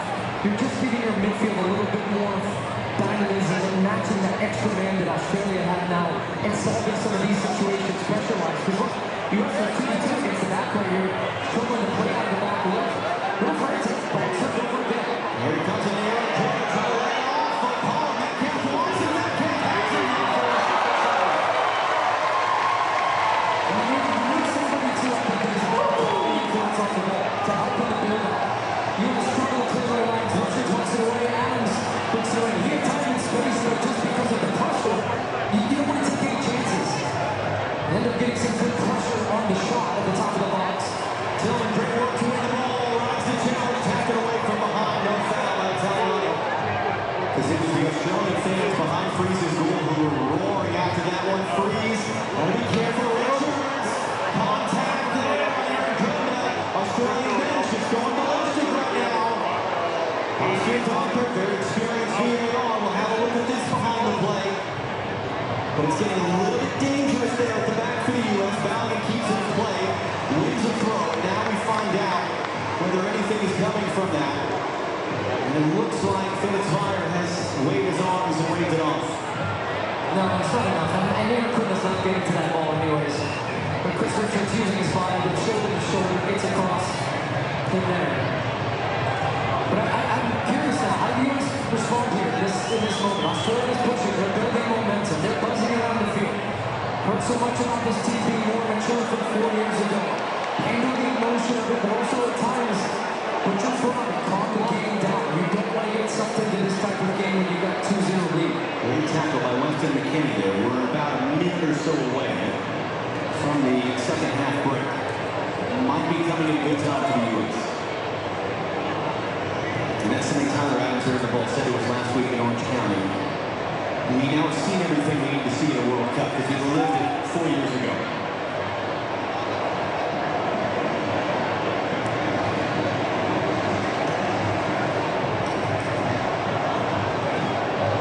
As the Australian fans down the right making a little burst of noise, here come the Americans.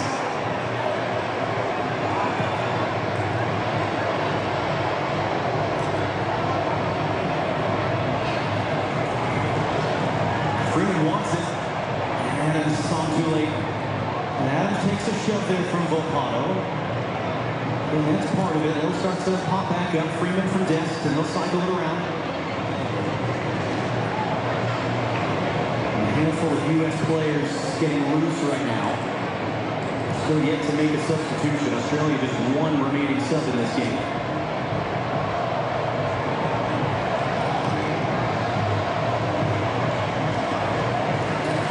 Robinson making a big run. Reed trying to find him. Robinson tracking over his shoulder. And he'll just tail out for a throw. And that will take us into the break. The match break presented by Lenovo. Midway through the second half. The U.S. managing things very well right now. There's going to be a late charge coming from Australia to be sure. 2-0 to the U.S. here in Seattle.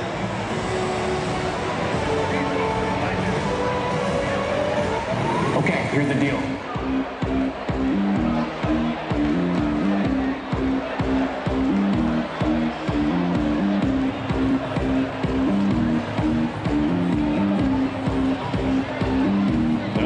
USA fans out there, we're in the hydration break. Good thing we got bars.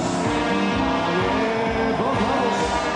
The 38 hydration break areas.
It gets really interesting. The goal for the U.S. now is to keep the pressure on a little bit. I think they could be a little bit more aggressive with some of their passing still.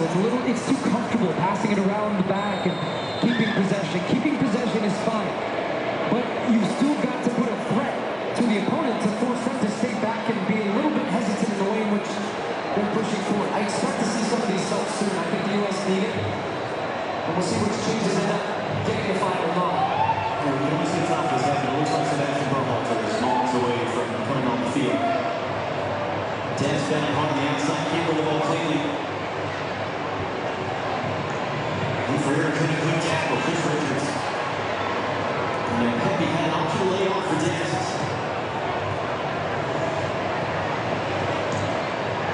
Ferreira will try to get Dance on the run. And in the end, all they can do is play out for U.S. front. Ferreira's third career goal. Coming after the video review late in the first half, Sebastian Berhalter was on his World Cup debut last week, getting set to come on. Whereas Chris Richardson, speaking with him yesterday after practice, was measuring out how physical and intense this game would be, and you have to manage in the right way. So that's the Vermonter said, no, we're ready for every fight. We're ready to go for everything. There was a serious intensity with which he plays. And it's the exact same. Yes, but quite frankly, I think the type of player this U.S. team needs on the field right now to match some of that from Australia. If he's indeed decided he's making his way over the halfway line right now, my guess would be that would be one of the strikers being removed. Metcalf, and that was his casual interception as you'll ever see from Serginho Dest as he was trying to find the open side of the field. That's a loose pass there. Adams, big tackle, picked up by Italiano. Swept right by Adams a second time, job not done. Anthony Robinson digs it out on Metcalf. Able to turn the corner. And the U.S. find the open side of the field right now. Aaron Kuda's going to chase down Ream. Dumps Ream to the turf. That's a free kick for the U.S.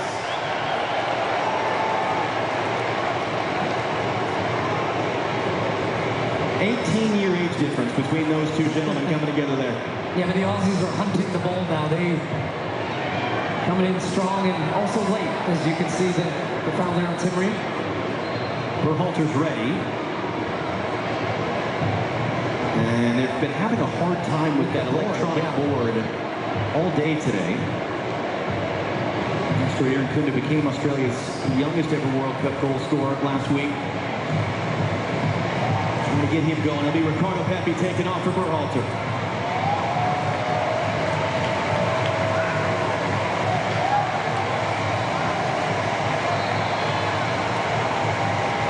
First a thought on Pepi. That was the lineup change for the injured Christian Pulisic. What do you think about his performance? He was a handful, and a big part of the goal, the own goal from Burgess.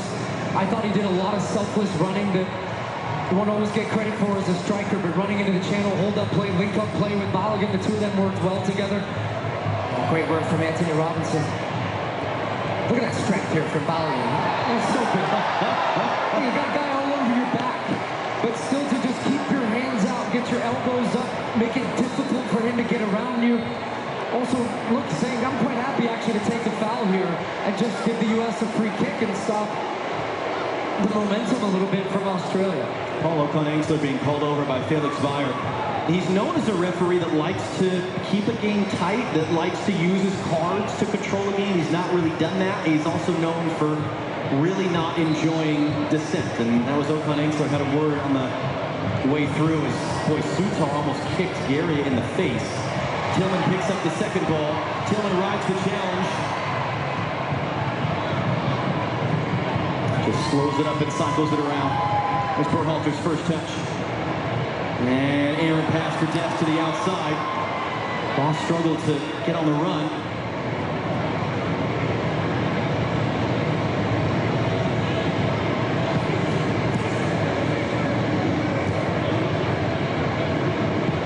O'Neal just threaded that through for Metcalf. Now Italiano. Anthony Robinson waiting for him. A little bit of space here for Metcalf.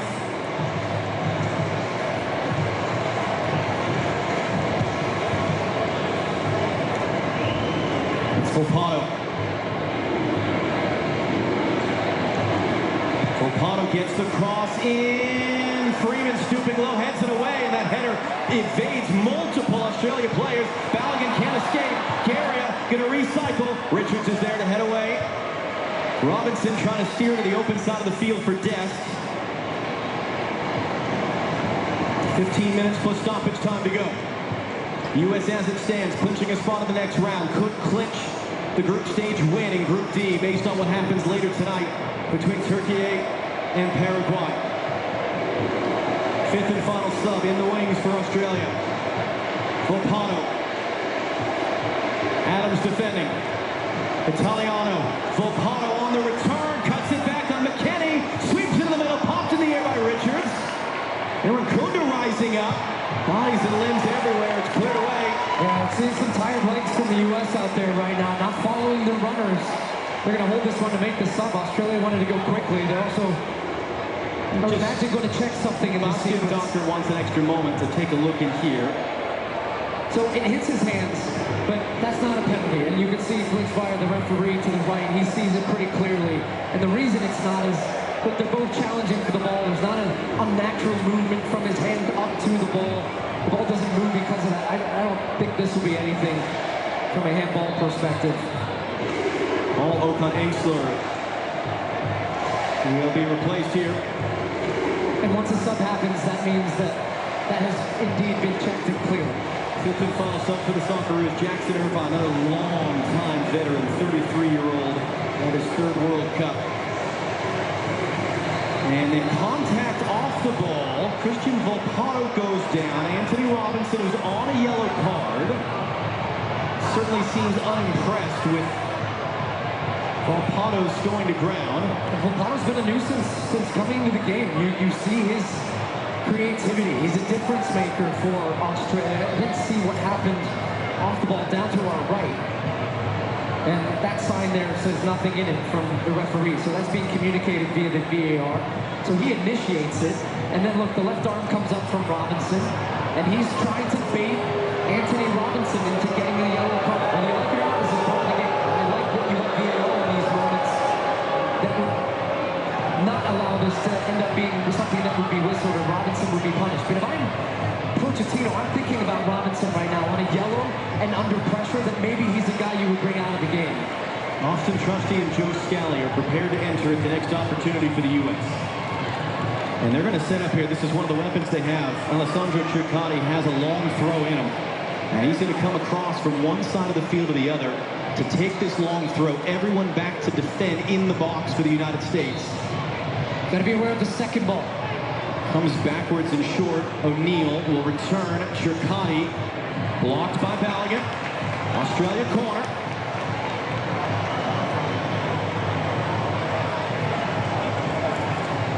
Like you talked about, I mean, these moments are so significant. You're 2-0 right now. Don't even let Australia get in shouting distance.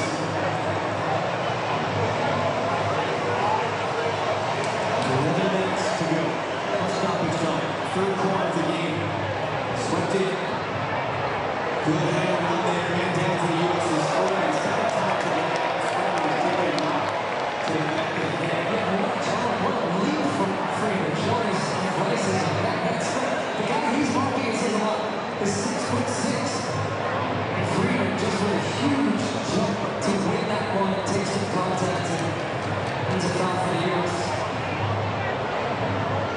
With a quick disc and Anthony Robinson's numbers up, the U.S. coaching staff is just making sure Freeman is okay as well. And the U.S. players have to hustle off you right now. But it's not U.S. going to get off the field. Because if you get off in 10 seconds, you can't come out for a minute. And the U.S. might be about to play one or even two men short. And what the U.S. is arguing is we were waiting to be sure that Freeman is okay. And right now, to your point, there's this organization going on between the U.S. players top of the screen to account for that. Now, Trusty's been allowed to come in the game. Since the U.S. won the argument. As soon as the setup is now for the U.S., looks like Trusty's going to start out to the left back position. Yeah, Tom Popovich is serious right now. He's talking to the officiating crew about that. So 2 World Cup debuts, Joe Scally, 23-year-old from Long Island. Bertrand from Tajir. Austin Trusty, 27-year-old from Medina, Pennsylvania. Just want to leave time on Celtic in Scotland. Long time coming for him to make his World Cup debut. This is his 9th ever appearance for the U.S. at the age of 27. Jackson Irvine is able to control the bouncing ball. Here come the Australians. They have 2 new players on the field for the U.S. Trying to get to the speed of the game, trying to get locked in with their teammates. 9 minutes plus stoppage time away. The U.S. has it stands. Clinching his spot in the next round. Could clinch a group win by the end of the night. That cross takes a block for Walter's first set. Big challenge there with O'Neal. Moss on the outside. Volpato will cycle around.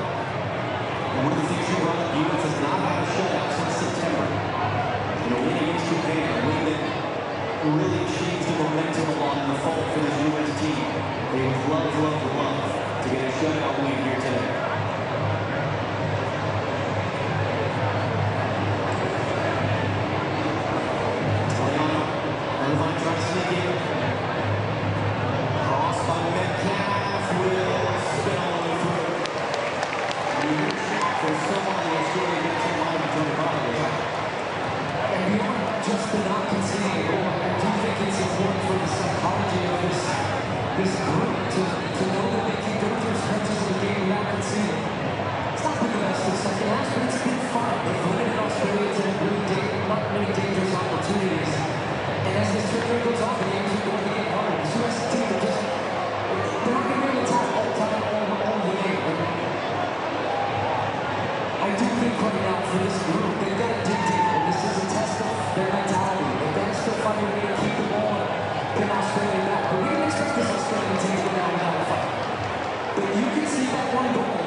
Italiano crossing in, Reed stabs away.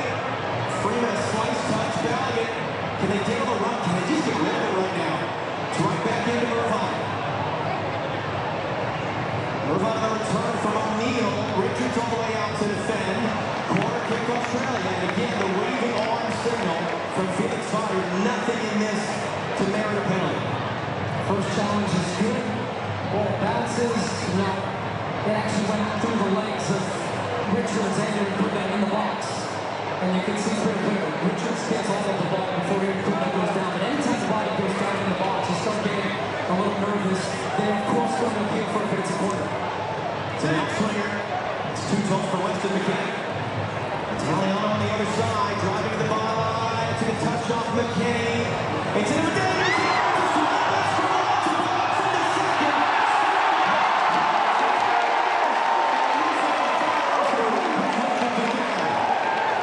Yeah, this is a pretty clear foul right at the near post that led to the chance. A huge block in the box. Again, this is really get a good strike on this, but he knows that he's very frustrated. This is fine, but now he's not aggressive. I can't hear you.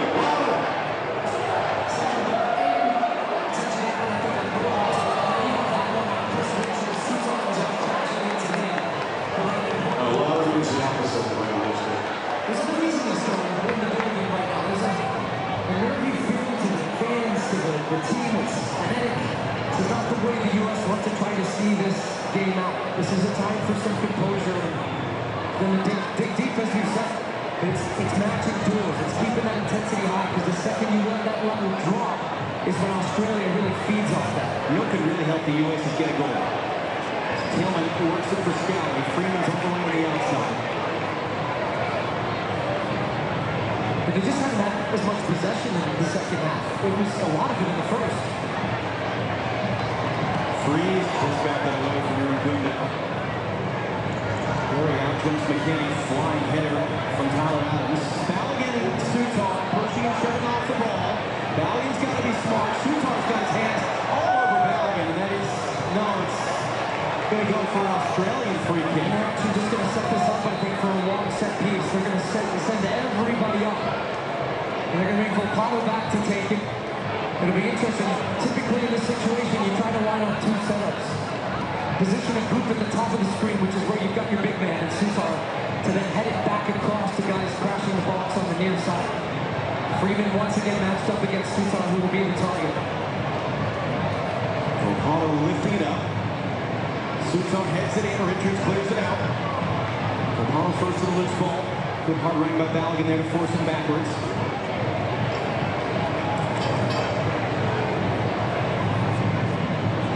Volpato rolls it forward for Irvine, trying to return, enough of a touch there. Oh, it's going to be whipped back in across. Chris Richards wins the header, second ball into the stands.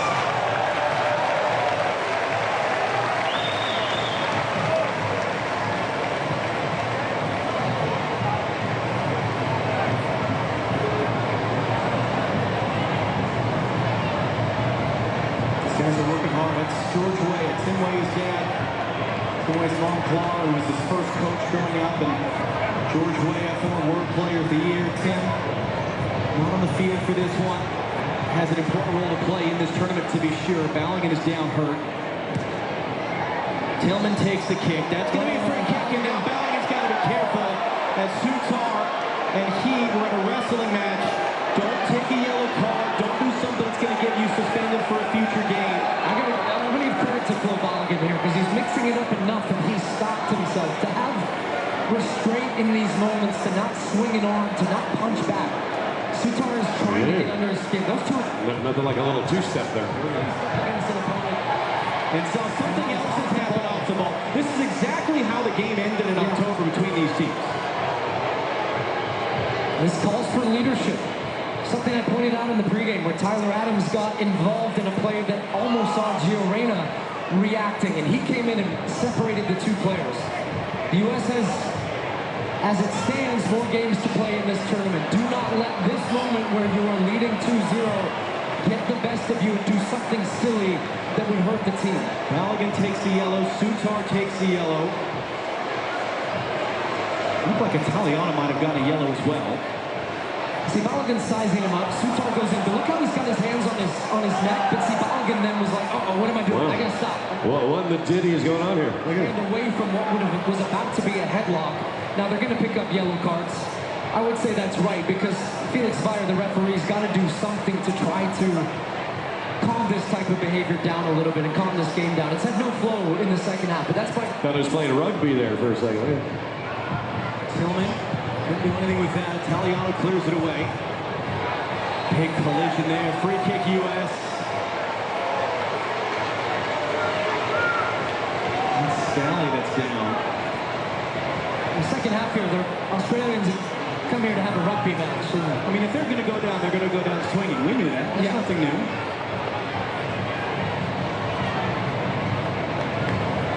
That's more Australian rules football, I would say, than rugby. It's fair. Both. And here's the other part of the advantage of this situation. Balogun gets a yellow, but you've clinched the win. You could just not play him in the third game, and that yellow card is taken off the record, and you don't have an accumulation issue with him going forward. Tillman's touch, Austin Trusty wins the corner as he's making his World Cup debut.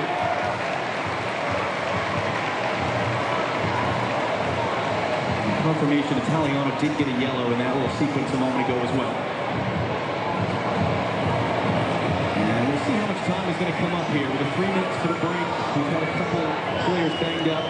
We'll see if they play this short. They might try and we're in the 90th minute. We expect 6 minutes. Yeah. It's a long time to try and keep the ball in the corner. Some conversations between Tillman and Berhalter. So yeah, they are just trying to milk some seconds off the clock. That went out for a throw-in. Classic clock killing, as one would say. They will take too much time off. Berhalter rising up to win the header. Tillman unable to get to the second ball. Berhalter just... If there's anybody who loves this type of game, it's Sebastian Berhalter. You can tell in his body language as Australia walked the ball up 10 yards before taking the throw. Trusty takes a shove in the back. Volpato, pass one. McKenny can't get there. Trusty from behind. Aaron Cook keeps it in play. Italiano. Is that a deflection or a miss hit? And ball 6 minutes. Spun out. It is out of play. It is a goal kick.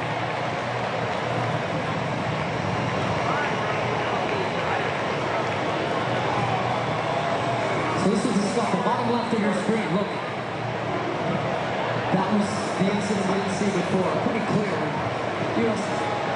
trying to get in front of that ball, box him out. Italiano, he's in a difficult afternoon. Just the U.S. been rampant down his side, forcing him to defend.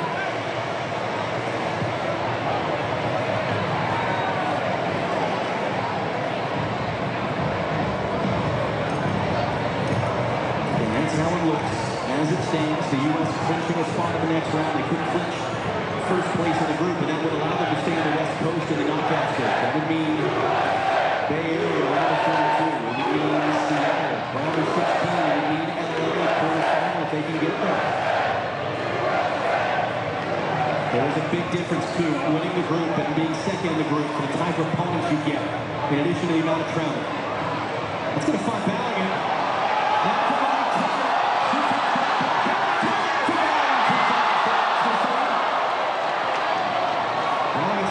There's no one in the box for the U.S. Freeman. Berhalter for McKenny. Balogun. And not quite the right angle for Berhalter, although his block holds it in momentarily. Scally's there with a header. Aaron Kuda trying to sneak in. Draws contact off Richards. He's going to get a yellow for this. So now Chris Richards on the yellow card as well. Coming across, though, this is a smart foul. This is textbook tactical foul. Aaron Kuda with his speed. You don't want to just even open the door of doubt and just cleans him out, but in a slightly innocuous way. But at least the yellow is the referee. He actually had a little trip. He's getting stretched off right now with maybe a little bit of cramp. And then the hope is it's cramping and nothing more, because it was an awkward... Yeah, he kind of tripped on his way to get the yellow to it. And it's something we don't really talk about a lot, but the fitness levels these referees have to have. One of the ways you hear it phrased is the referee has to be more fit than any given player on the field. What the hell's going on here? Quick counting. to be able to make the cut. And it's a warm day. The sun is out. You've got FIFA medical staff. Mark Clattenburg is with us. Yeah, someone give that guy a banana. I don't know what's going on, man. See this, but I mean, this is just as much as it is for the players. Throw orange at him. Come on. It certainly is, and it's happened to them many times in the games where probably haven't got the fluid on, and therefore you've cut it up. And it's interesting. Very good to get that one. It's different. So therefore he needs to get something in his body. It's a hot day. Oh my God. Into the conditions and there's Man, I've been here every day since World Cup. No one brought me one of those. The other piece of it I think is interesting. You look at these referees now. They got microphones. They've got cameras. They've got the spray. I mean, it's a lot of gear you're carting around too. It certainly is, especially now in the modern day, the amount of Weekend vibes. with the technology. But Felix Zayar certainly carry on. He's only got, 2 minutes plus a little bit more stoppage time to deal with. He can protect himself as long as the game's not stretched.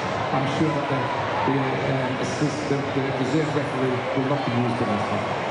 And you saw Katia Garcia of Mexico, the fourth official, run over some hydration. Kio and Haji Ryder preparing to enter. I'm going to give the referee a yellow card. Or a yellow card on the referee. Here comes the Australian free kick off the Richards yellow card. Pops sideways. Malik Tillman is high and as far as he can boot it. And Pelican was trying to get clean out of the air. U.S. got to reset here defensively. Trusty heads that away in front of Italiano. The U.S. want to make subs. They were screaming at the fourth official. And they're saying that the paperwork wasn't ready. So the U.S. is still having to defend. No, they're not. It's all the way through. And just keep in mind, too, that number you're seeing, 1 minute, in essence, it's going to be a little bit more. It's only the referee who actually knows how much time is left in this game because of the added time of him being down on the ground. Flobalian created the own goal that was the opener. Haji Ryder is on.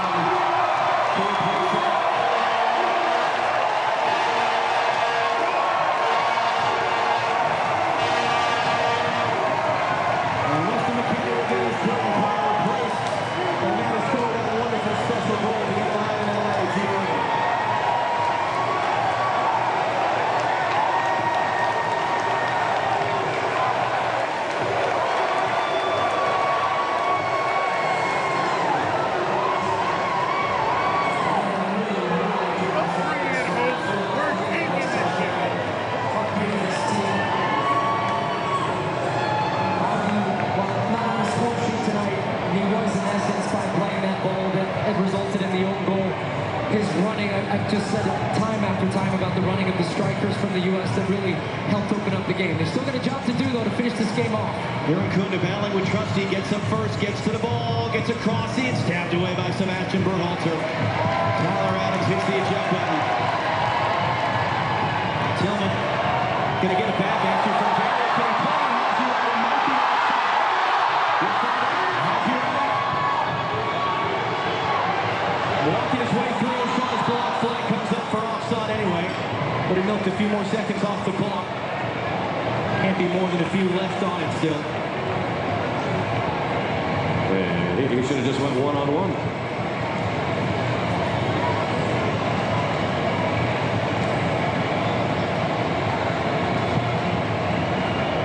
He sends it long, still time enough. Tim Ream with the second header. Irvine just hooks it blindly over his head. And it'll bounce all the way through.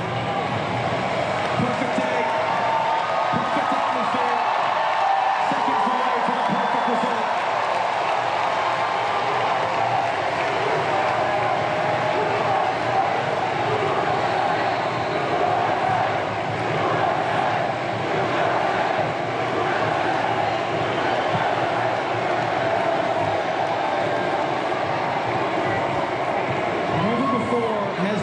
States been able to clinch a spot in the next round with one game still to go in the group stage of a World Cup.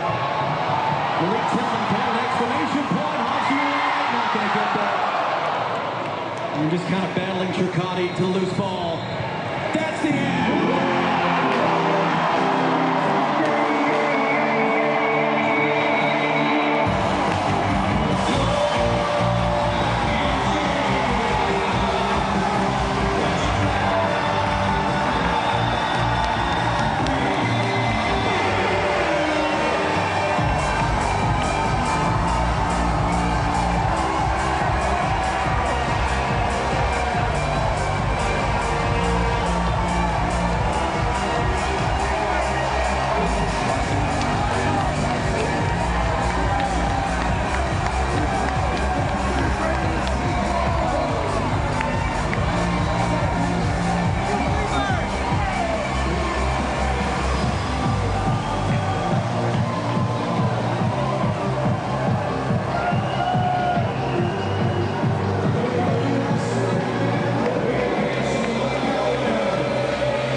Wow, man.